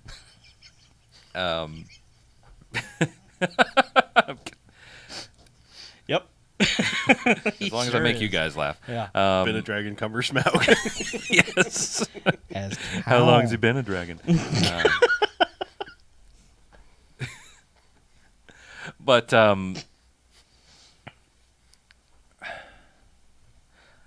really, really enjoyed watching it. Yep. It is not in any way like a sci-fi Star Trek-y feel to me. It doesn't in any way feel like a sci-fi Star Trek-y kind of thing to me. It feels like a solid action movie. Yep. That just so happens to take place in the Star Trek universe. And that's fine for me because I don't give a shit about the Star Trek universe, and I don't give a shit about the sci-fi Star Trek-y things. I'm not dismissing them No, per I se. understand. I appreciate that they're there, but it's not really something that I necessarily seek out. Like, I'm not going to sit Not down like and watch. new worlds and new civilizations. Right. I'm not going to boldly go where Sure. a whole bunch of fucking nerds have already gone. Uh-huh. No, I'm sad that was way meaner than I intended it to be. No. I just like saying nerds. But I'm not going to go sit down and watch 32 seasons of Star Trek. Sure. I would much rather have an action movie set in that universe, and this delivers that very well. It flows fairly well. It seemed in the middle. It seemed like it was kind of taking a while to get somewhere, but it picked up the pace and didn't feel. I don't even know how long it was, but it didn't feel like a 7-hour movie. It just felt like It's over 2. yeah. Not by much, but it felt like a fairly significant length movie, but not painfully so. right. Sherlock was good. I like him. Mm-hmm. RoboCop was good. Yeah, RoboCop was okay. Yeah. He was actually emoting for a change. Yeah, a couple times. Yeah. Once or twice. He didn't seem like Mr. Bland. No, only, yeah. I mean, he wasn't terribly impactful to me, but Right. I don't know. I keep going back to Benedict Cumberbatch. It is Cumberbatch. I almost said Cumbersnatch when I was trying to say it Cumberbund. correctly. Yeah, Benadryl Cumberbund. Slapped back. Yeah, slap Bunwalla. Engelberg Humpty. Uh-huh. Yes, Jerry Dorsey. I like his voice a whole lot,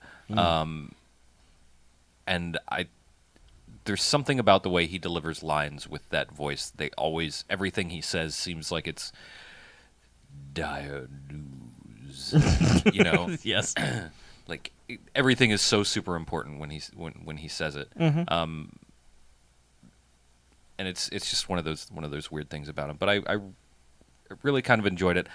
I don't know if they're planning on doing more They are. of these. Oh, yes. Yeah, JJ is not doing them because now he's going to be Star Wars guy. But Right.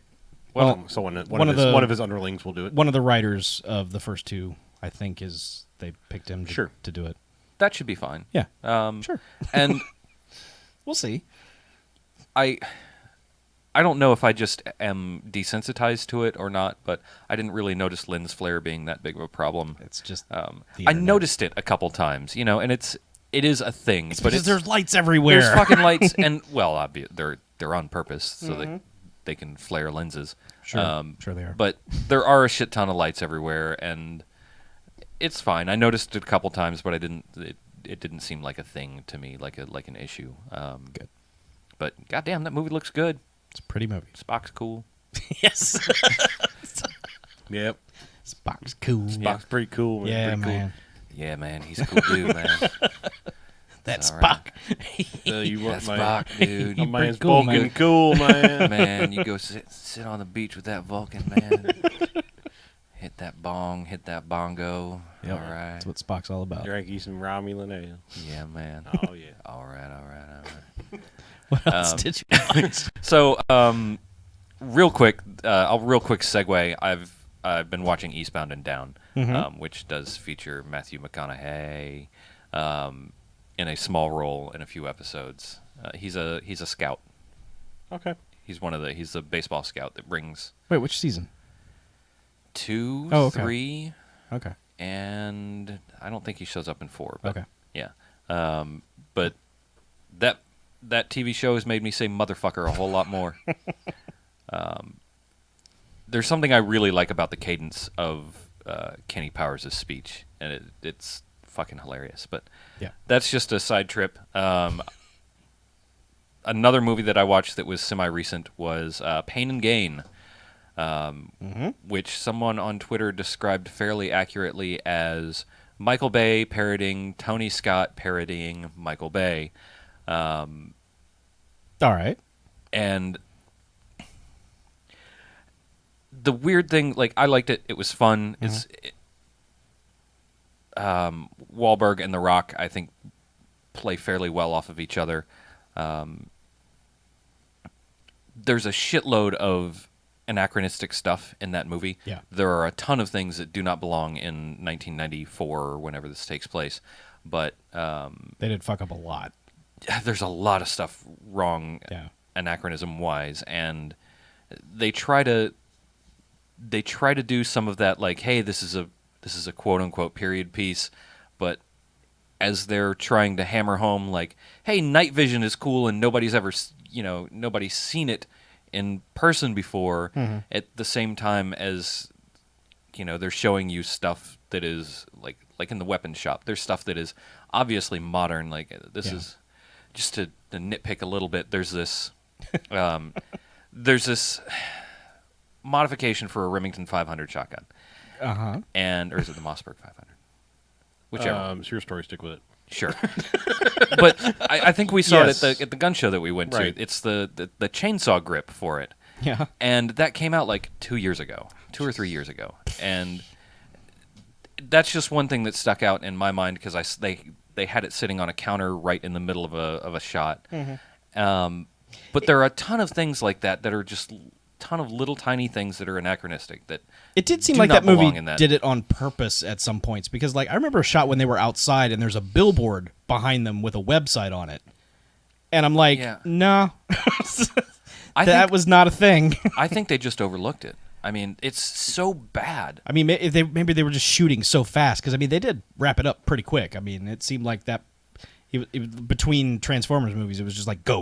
You know, It must have no, been no, that no, no. that it just wasn't that important I guess. to tell the story or Yeah. something. But Some of them are pretty glaring. I agree yeah, with you. I don't know about the chainsaw grip. it's I notice That's gun fine. things, That's and fine. there are a lot of gun things in that movie that are not Sure. terribly accurate for Sure. the time frame. And like the cops have this modern SWAT vehicle that is that nobody had those in 1994. They're using bread vans in 94. Yep. Anyhow, aside from that, I really liked the movie, the pacing. It looked pretty. The Rock is fucking scary jacked as he is in this day and age. So was Marky Mark. I mean, he was Yeah. roided out something fierce. I mean, I know Yeah. not casting aspersions, but I mean, the dude was jacked. Yeah. The weird thing is, these guys are your main protagonists, and they're stupid shitheads. I don't know if anyone's a protagonist in this movie. Yeah, I don't think there are any. I don't. The only guy is Ed Harris. Like, that's the only guy that you can root for. Yeah. Because he really does nothing terribly. He doesn't really do anything bad. Right. But we're following, Marky Mark and his Funky Bunch, and they're just terrible and shitty. And you can, I feel like the movie is somewhat trying to get me to root for them because they're bumbling idiots, but they're also really terrible people. And they do really terrible things to people for really terrible reasons. Mm-hmm. And that part of it is kind of difficult for me to reconcile, because I don't want to, I don't want to cheer when they murder somebody in cold blood or something. But it feels like almost like they're trying to get you to sympathize with them at the very least, and See, I just can't abide by that. I kind of felt like the movie was above, like the audience was meant to be above the characters in that movie. It was like a look down on, like, look at these events. Isn't this ridiculous that these people think they're going to get away with this? Fair enough. I don't feel like the audience was ever interjected into that movie. Like, let's go on the ride with these characters. I felt it was more just like, this happened. These people are crazy. They're really fucking stupid. Let's watch. Kind of like how Boogie Nights And wasn't really like putting you with these people. Like, wow, I care about that one and that one. It's just like, these are all people of various shades of gross. Yeah, but I still, I kind of agree with that, but I still feel like they tried to not necessarily make it okay, but just paint it with a little softer light than it kind of deserved. Like, we needed... It wasn't difficult to hate these people. You just need to kind of let it flow a little more free. Yeah. But I did enjoy it. It's another thing that's slightly off-putting is just how comedic some of it is, as compared to how atrocious the acts are. They do expect you to laugh at some wildly inappropriate stuff. Yeah. Yeah. But I don't know. It's weird. It's kind of a weird tone because it's...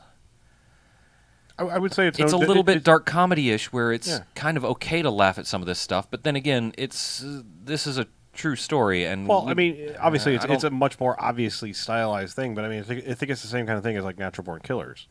I'm just saying, like, you have to like be in the mood to watch these people do terrible things and go with the ride and not identify. I mean, the people that watch Natural Born Killers and identify with them were the people you probably need to be put on a watch list. The people that were like buying the T-shirts and shit. It's like, okay, I don't think you got that. Yeah. And I think this should be shown kind of in a similar light. It comes across not quite as obviously satirical as Natural Born Killers was, but yeah. Well, I mean, it's also based on a true story, Yes. and it's not exactly it, but it, for the most part, follows the general storyline of the actual shit that went down. Yeah. And they go so far as to show you, mugshots and shit at the end of the movie, like hammering home this is a true story.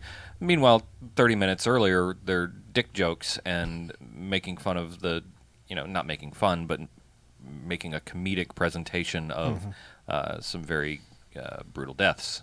So it kind of puts me in a weird place in general, but I think the enjoyed name Michael journey. Bay hurts. I mean, I don't think anyone but Michael Bay could probably have made that movie like it was. Mm-hmm.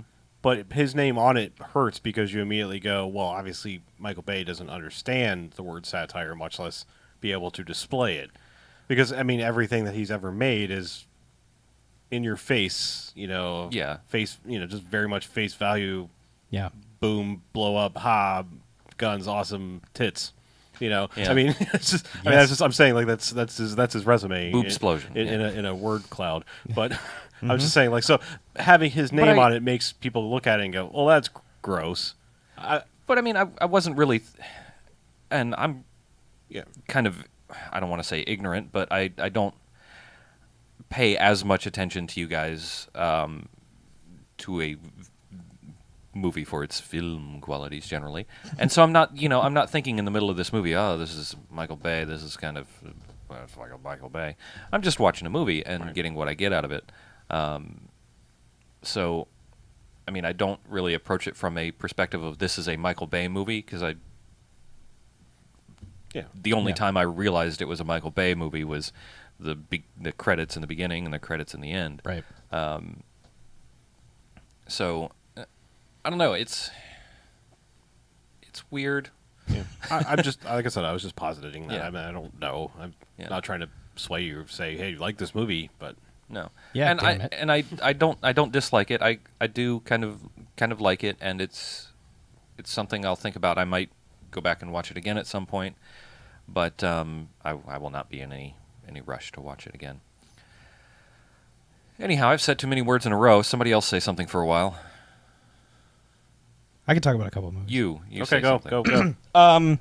So I watched a couple older movies. I watched a movie that people have recommended to us to watch for the show. Okay. I watched Streets of Fire. All right. From 1984. It was a case of it being on the DVR and my spouse saying, "You've never seen Streets of Fire? We're watching Streets of Fire." So Streets of Fire was watched. Stop saying Streets of Fire. Streets of Fire, Streets of Fire. I think you guys would react to that movie the same way you reacted to Buckaroo Banzai. People are really pressing you guys to watch it, and you're going to watch it and go, "Nah, that's it? Really?" It's like... This is more like Night of the Comet, maybe? No, it's better than Night of the Comet. Well, I'm just saying, like, our reaction to that. No, I don't get the love of Night of the Comet at all. All right. I can see the appeal of this. There are a lot of things to it I can appreciate. It's that weird like time between 84 and 86 where just like any dreamlike flowing whatever idea you had to make a movie, you got to make, and it didn't really necessarily had to have a script or, a lot of words. You could just string together some musical numbers and an action sequence or two, and like straight up musical numbers? There are 3 like cases of like a music video breaks out in the middle of the movie. Oh, okay. Well, I know what I'm watching. I mean, it's entertaining. Okay. It's not bad. It's just one of those things where your hopes behind, you're like, man, mid 80s, look at this cast. This is what it's about. This is going to be fantastic. And it's just something. I mean, you're drawn to it because it has such a unique look to it, and the characters are weird, and the music comes out of nowhere. But I just think for what we do, it wouldn't get high marks. Okay. So also probably be a weird description first half as we try to it would be hard to describe. Follow along with it. Yeah. Okay. Yeah. So we might have to take notes. Yeah. But it's not bad. Okay. Whoever the people who were recommending it weren't off base. It's a fine movie. It's just a little off in places. And then I watched a Nicolas Cage movie that somehow I had missed. I watched Next. Oh, okay, yeah, all right. Where he can see 2 minutes into the future. Sure, okay. That movie has a great premise for his character. The rest of that movie is total fucking bullshit. Who made that movie? It was somebody. The guy who made Die Another Day. Lee. Oh, really? Yeah. Okay, which one am I thinking of? There's one that's like Who's the Dark City Crow person? Alex Proyas? Yeah, didn't he make a Nicolas Cage movie that was like, what the shit is this? Did he make Season of the Witch? I don't know. I don't know. I thought there was like one of those quasi sci-fi Nicolas Cage ones. Maybe there were a few around that time. This is the one where he's a Vegas magician who can see 2 minutes into the future. Knowing. Oh, okay. Knowing. Is the movie. Oh, that's right. Yeah, that one. That one was weird. So he's a Vegas magician named Frank Cadillac, which is immediately you know what you're going to get. Sure. It's just fantastic, and he's just Nick Caging the whole thing, Elvising and doing all the hand gestures and acting crazy and doing shit. Just the more that movie goes on, total fucking bullshit it turns into. All the Nicolas Cage parts are fun. He is having fun with it. He looks ridiculous. Well, They have made him look ridiculous in that movie. I think it's where that meme comes from, where my hair is a bird. Your argument is invalid. Where someone has sculpted his hair into some sort of eagle. Okay. I think it comes from a shot in this movie because All right. his hair is really dumb. But man, just if you're wanting Nicolas Cage goodness, suffer through the rest of the bullshit in this movie. I realized I thought I'd seen Next, but I saw Knowing. Okay, I've now seen Knowing and Next. So, All right. and that's it. I'm done. Okay. Mm-hmm. Hit us with the last one. Yeah, well, I keep forgetting. I keep forgetting who recommended that I watch this movie. The World. The World. Well, besides The World, there were a couple folks, a couple of our fans in particular, that recommended that I watch this, and so I finally got around to it, and that it was Miller's Crossing, a Coen Brothers film. I've probably talked about it the most with other people of the movies that I watched recently since watching it. And the conclusion that I've come to is that Miller's Crossing is a string of great scenes that look great, are shot well, acted well, written well, that are placed next to each other to form almost no real productive story at all. And I kind of love it for all of the individual performances of those scenes, but I kind of don't really care about it for the movie as a whole. Okay. I can accept that. Well, you're gonna have to. And I agree It's with just like my opinion. you. I've always felt that way. I don't know what I don't know. I actually don't know feel that I feel the same way about No Country for Old Men. Actually, No Country for Old Men is very similar to Miller's Crossing. I think Miller's Crossing, because I happened upon it first, I like it better. But it's also like there's some great shit in that movie. Like, Absolutely. There, scene to scene to scene to scene, it doesn't slack on the performances and the interplay between the characters and the dialogue. It's on fucking point every scene. It's just that somehow there's got to be a story that means something in there somewhere, and there really isn't. It doesn't do anything or say anything, and it's not even slice of lifey enough to get away with it. You know, if it's like, hey, this is how life is, but there's obviously a story that it's telling from start to finish. It just doesn't. Nobody cares. I've never been clear on what that story is. Like, what are they trying to tell me with that story? Like, I know that there are things that happen in a sequence, and that there is sort of a beginning to the conflict, and then sort of an end to the conflict, but it's not really clear what all of that is and what it means and why it's happening. It just sort of fucking happens, and people do things for just the sake of a scene. It almost seems like, hey, wouldn't this be cool? Hey, wouldn't this be cool? Hey, wouldn't this be cool? Hey, wouldn't this be cool? And it's cool. It's great. But once you stick it together, it's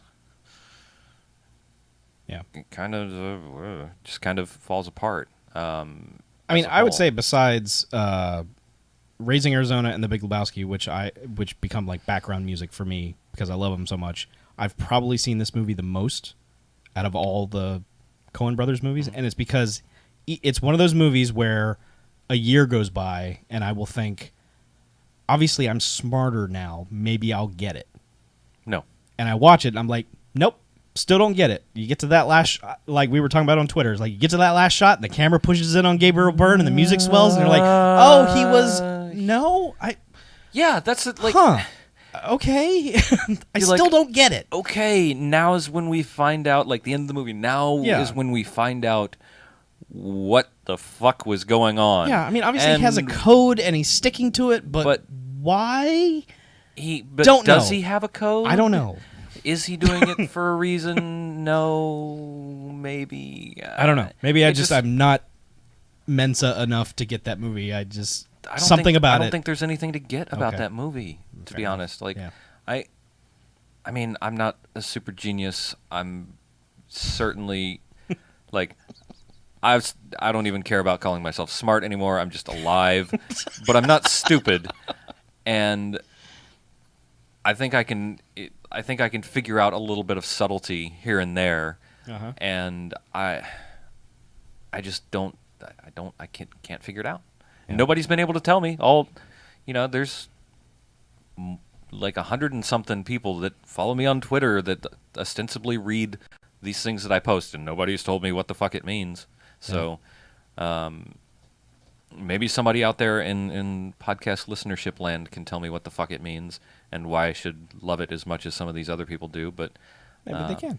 Maybe they can. But some people are fine with the collection of scenes, I think, because the scenes are so strong. I can appreciate it for that. I just can't like it as much. I absolutely appreciate things in No Country. It's just when the movie was over as a whole, I went, I don't really need to sit and watch the whole thing. I could watch clips and be fine. Yeah.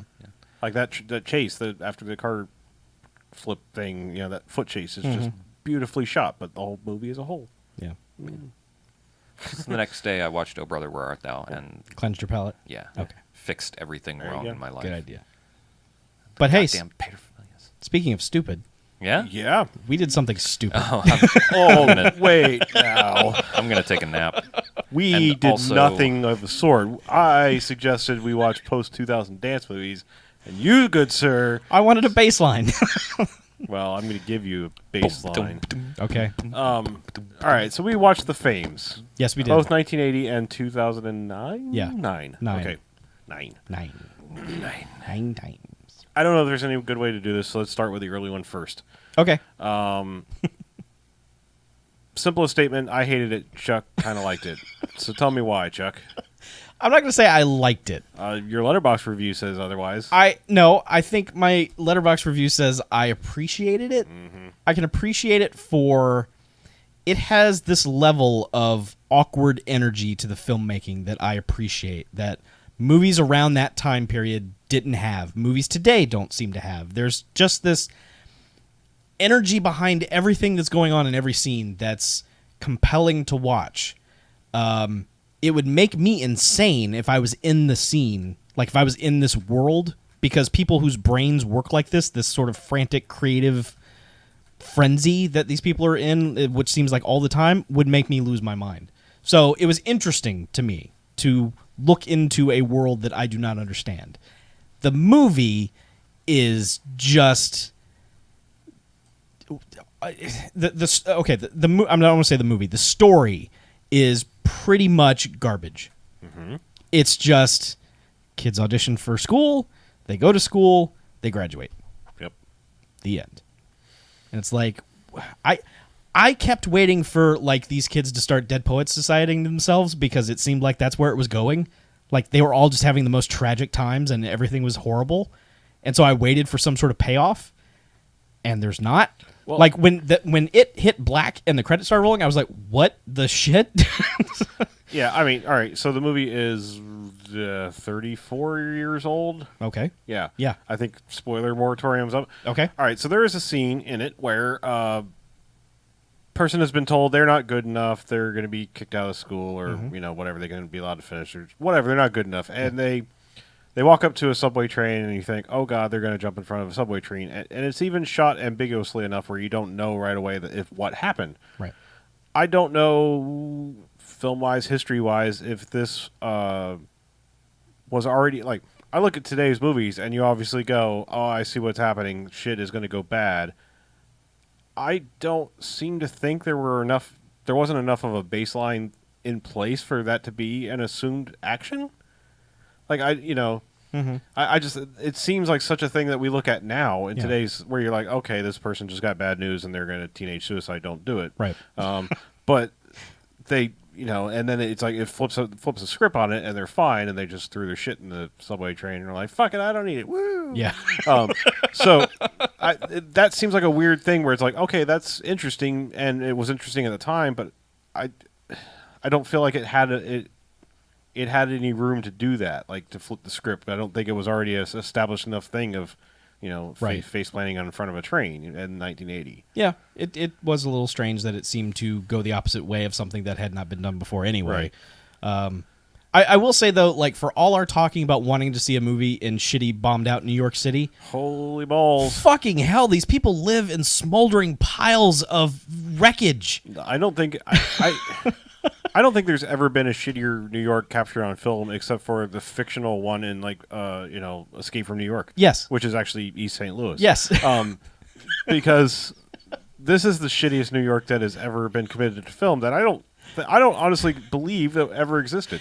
It was shockingly so. Like, when those scenes would come on of people, like, literally walking through and then just sitting down in piles of garbage, I was like, how in the hell did this city... How was it Gangs that? of New York was cleaner. Yes, and that was filthy. Yeah. It's amazing to me that there was a period of time where, like, what is considered one of the greatest cities on the planet, you could walk around a corner and just be in a nuclear wasteland. Well, okay, I will say that still can happen with a city block or whatever. Like, sometimes a building will burn down and kind of nobody gives a fuck. Yeah. And it'll stay that way for a while. Because I've been through New York and stayed with some people upstate, and so you'll be on the train where it goes elevated, and you're looking around. So, like, when you're in, like, the very northern part of Washington Heights or the Bronx or something, Yeah. you will hit a neighborhood with, like, do not get the fuck off the train right now, because that shit looks apocalyptic over there. Like, when did this train go through Kabul? But yeah. So it does still happen, but I don't know. Like, a shittier New Yorker has never been committed to film. Right. Now, all right, so my problem with this movie is, first off, and I'm going to pre-jump into some of your arguments about the remake in saying that this is the strangest high school populated with 40-year-olds I've ever seen. Because when this movie starts, it is auditions for freshmen, which should be 13, 14, not 30. Yeah. And they don't really bother to feel like they aged. They don't do anything. It's just like, you look the same coming into the audition as you do the day you graduate, and that was always too old. Yep. So that's weird, and I could never shake that. And this is a theme that's in both scripts that is a very strange sell for a movie, especially for something that seems to be as beloved. And I mean, you had however many episodes of a spin-off TV show based 130. on based on this. How does someone pitch and sell a movie that says your dreams are stupid, don't do them? Yeah. Because everything that you're going to do is going to be shitty. It is going to be shitty to try to be an artist. Yeah. So you probably shouldn't do that. Yeah. And that is like someone went in and said, that's what I want to make and show. And someone was like, good. Yeah. We've been waiting for that. Thank you. That's going to be the feel-good movie of the year. Yeah, really, the lesson this movie is teaching is that the day you graduate from this school will be the biggest moment of your life. Yeah. Like, after that, fuck it. You will be waiting tables. 1 year you later, will be the garbage. valedictorian guy going to L.A. with all these dreams is going to be waiting tables Yeah. at this shitty little diner. Yeah. Yeah. At least that was a function of the first movie that I appreciated. The second movie, or the remake, or the reimagining. Okay, all right, one more thing about the old one is, Okay. It was also shocking that this movie was rated R, and the way that it was rated R, like, Because it had boobs in it. well, no, and also a lot of language. I mean, to the point that I was like, okay, I get it. It's New York. It's New fucking New York. You know, that makes sense. But at some same point, I'm like, these fuckers are supposed to be 14 or 15. Yeah. And what? But that's why they hired 20-year-olds so that they could show boobs. I mean, it was. Yeah, I'm just saying. I know what the implication is. It's odd, but yeah. All right, let's get to the remake. Which, to preface this, Okay. I liked better than the original, which is not to say I liked it. Oh, that's fine. I did not like it at all. Okay. I thought it was the exact same movie, just shitty modern day and all of the shitty trappings that come with modern day bullshit. I appreciated that the children looked like children this time, because the girl, especially the main girl, I mean they well cast someone who appeared to be pretty young and pretty kept to herself and stuff like that. And well, the thing is like, okay, her specifically, when she first walked in, it was like, oh, you look like you probably skipped a grade or two. Yeah. You look 12, right? Whereas all these other people look maybe like they should possibly be in high school. Yeah. But they did a good job of like making her look like she aged by the time the movie was over. By the way they dressed her and things like that. And by the end, it was like, okay, yeah, you look like you could be 18 and graduating high school. Yeah. Well, and she was real mousy at the beginning, and she was more super confident, exactly, and stuff like that. Yeah. The second one kind of tries to hit all the same beats.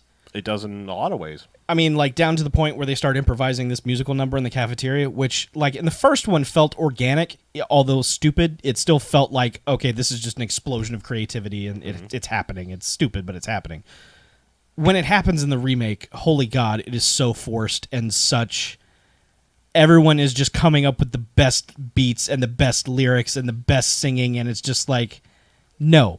You're not freestyling this amazing stomp musical number. No. Okay, well, no. All right, well, to that point... Well, maybe you aren't. I will say both of them break the suspension of disbelief that this is not a musical in the suddenly we're in a perfectly choreographed world. Both of them break that. In an otherwise movie that's about, look at this real-life slice of, right. thing here. So I feel like in the second one they were like, all right, we're paying homage. We're doing this. We're picking key scenes and redoing them in a different wrapper. No pun intended. That like, I said it. It came to me after I said it. That all the way like, dead. I was like, if they're going to go ahead and do it, just fucking music video the whole thing. Yeah, that's the way I looked at it. It was like, okay, if we're going to do this, just let's put it together better than the first one did. Let's actually go all the way and have it feel like this is a break. This isn't actually happening. This is just what kids are banging on pots and pans and thinking they're awesome, and this is in their heads. Right. So let's go ahead and go all out. Yeah. I personally don't have a problem with putting the flavor of. I mean, obviously the first one was kind of went a little disco-y based from time to time with their stylings. I had no problem with it becoming kind of hip hoppy and synthesizer-y, electronica or whatever and stuff. And right. I didn't have a problem with that. Okay. I mean, it's today. If any of the quote unquote problems of performance I have with there's the one guy that's a fucking One Direction guy. I'm tired of like boys singing falsetto girl voice things. I don't have a problem with like a Freddie Mercury going all the way the fuck up there, but like guys are just generally I sing like this because I have no testicles. That I have a problem with. But if you bred have on a farm somewhere, if you have a range, it's okay. Yeah. Like Freddie Mercury didn't always sing the fuck up there, but That's true. This little One Direction kid, that guy pissed me the fuck off. Okay. Anyway, understandable. I just felt like, okay, so this modern one comes along, and obviously you have to address like technology, social media, all of these things that these kids could just get involved with on their own. Mm-hmm. I just don't feel like it never either steered them away from it enough. Like the teachers were never like, you need to. It was trying to like be like, you need to learn the basics, you need to learn technique, but it was never hitting that point home. There was like the one scene where they told the guy playing the piano, hey, don't play it your way, that's dumb, play it the way it's written. And that's kind of it. There is no like, you're going to be lured and tempted to do all these things. You can produce your own records now, you can do all of these things on your own, you don't really need us.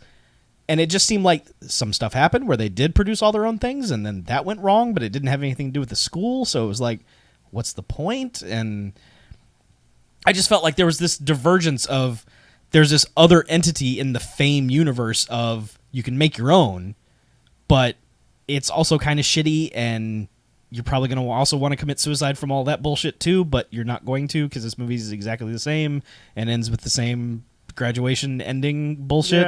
Yeah. Where they just put on a talent show and it's the best moment of their lives.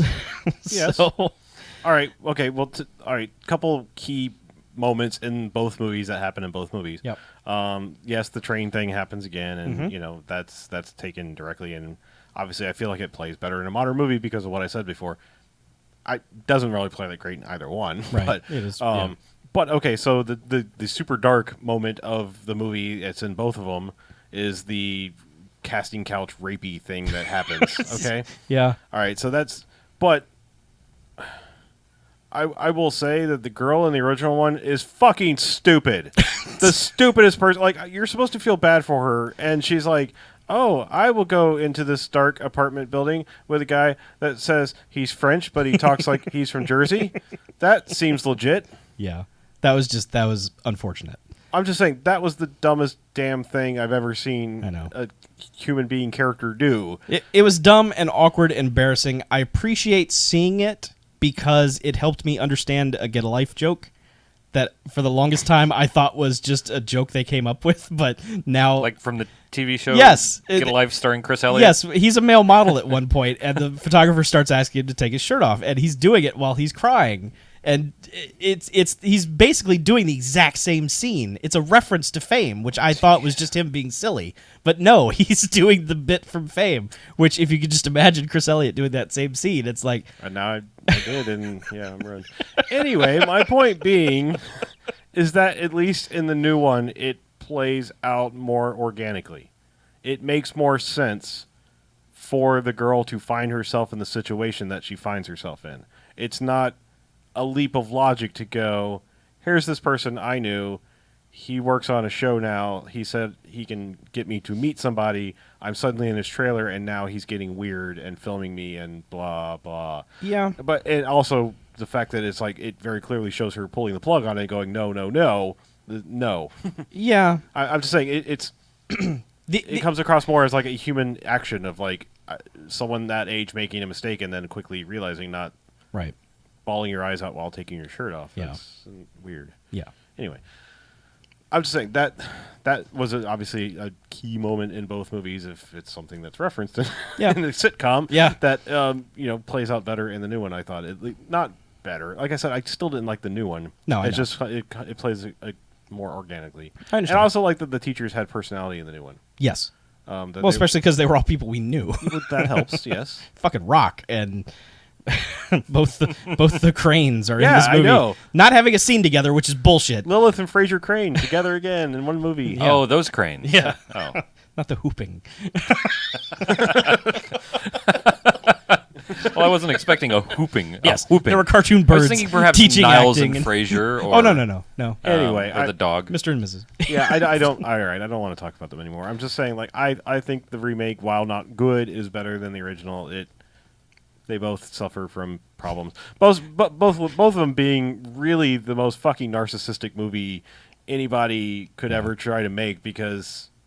They're both basically telling you are not special. Don't try not anything. only that. Just that the people making this, especially the original, that the people making it went to some fucking school like that. And they're like, "Fuck, we just make a movie about the school we went to and be fucking cool because we're the acty kids and we're hanging out. Right. Why don't we just make a movie?" Yeah.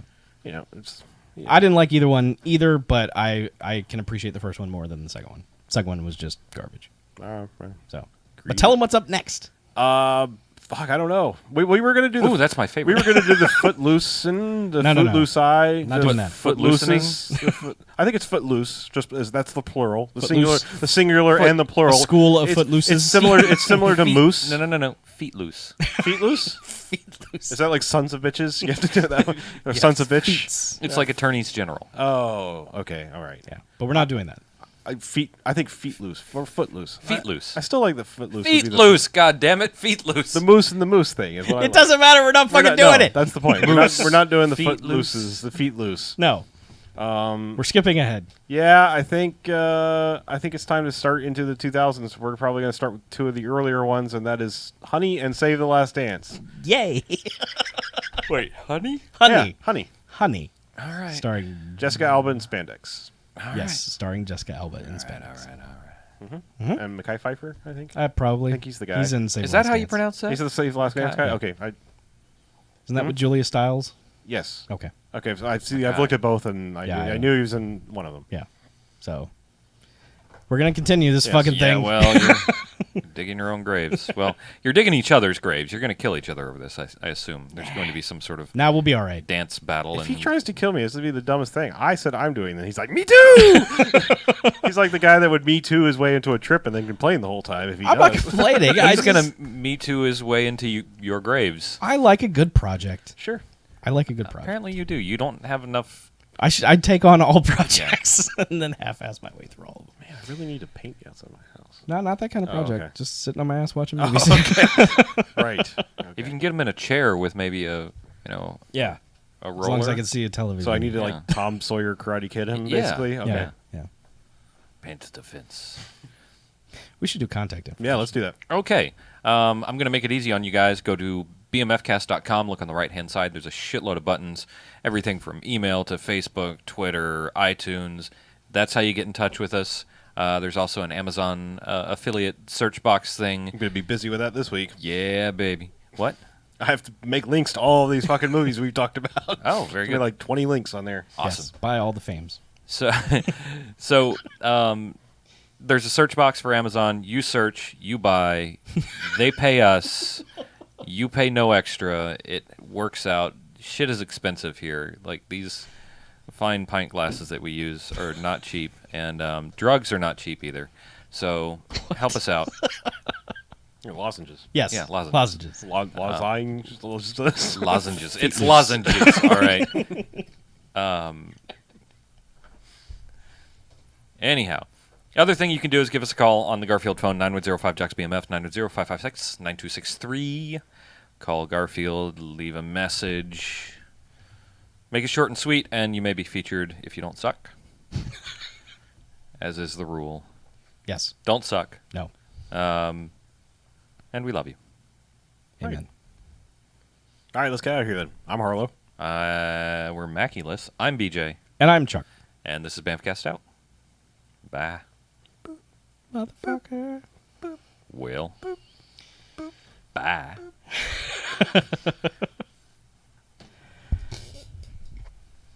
Get the fuck out of my house!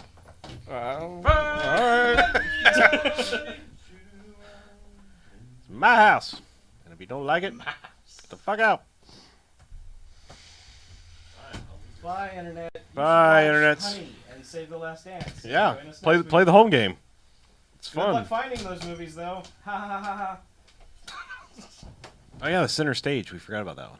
What? That was not on my list. Which one's that? And Kathy brought up the fact that we should watch Center Stage. The fuck is that? I believe it's a dance movie. Great. Who's in it?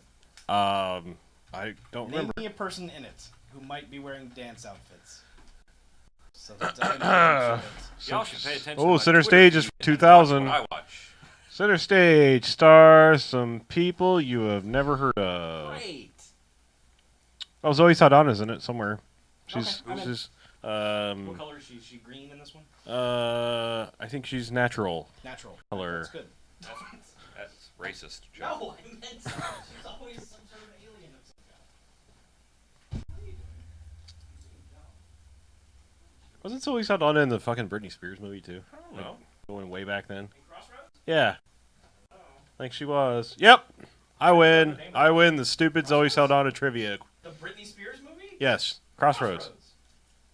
The only Crossroads that I know is definitely not a Britney Spears movie. It stars Ralph Ralph Macchio and Steve Vai as the fucking devil, and they have a guitar off. Yes, that's also good. But when you say Britney Spears movie, the first thing I think of is Crossroads.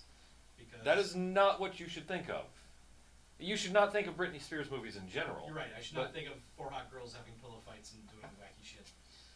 Did that happen in No, Crossroads? She was like 16 No, she or something. No, she was old. Because she turned into a wreck as soon as she hit 18. She was old enough, but her fan base wasn't old enough because what happened was like they filmed a bunch of scenes with her in her underwear, and and the studio was like, reshoot that, too racy. Bonus features? It's out there somewhere. More like Alright. boner features. This guy. All right, goodbye, Internet. That's how we like to end our live streams with sexism.